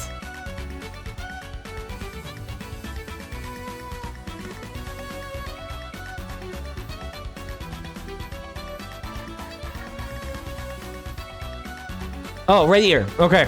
Never mind, it was in another document. Dude, I was so worried. I really thought I fucked it up. I really thought I didn't save. Oh shit, okay. Very worrying, but we're fine.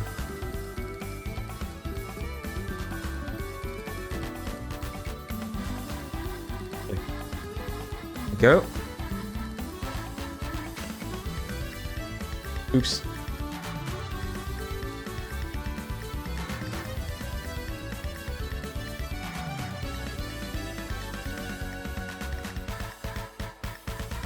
Okay.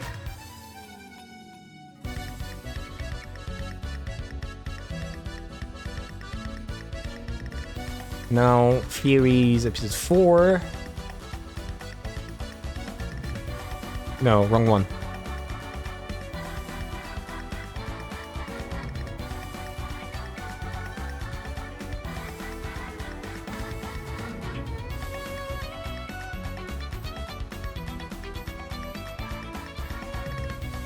I'm gonna move the episode 4 little disclaimer over here. Right? There we go. And I'm gonna put a big line, size big, right here in between the two, to separate them like this. Go. And we're finally done. We're actually gonna be finally done. Here we go. Now I can lower the size of all this. All this bullshit. And I'll add extra sides later if need be. Here we go. Save. Theories. 3, 4. Final.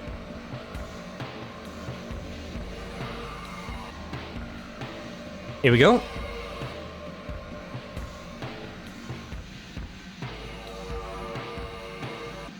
Okay. Okay. And this is it. We're finally done. This is a grueling task that took like 12 hours. 12 to 13 hours. It's finally done. We're actually done with all this. We can finally move on to reading Umineko. Holy shit. Finally. That was a lot of fun, but not again. That was a lot of fun, though. I can't wait to see where this all leads. And if I, by next stream, come up with any new ideas, right? If I think of anything else, I'll bring it up, but it definitely won't be 3 hours of it. I will definitely read episode 4 next stream, so.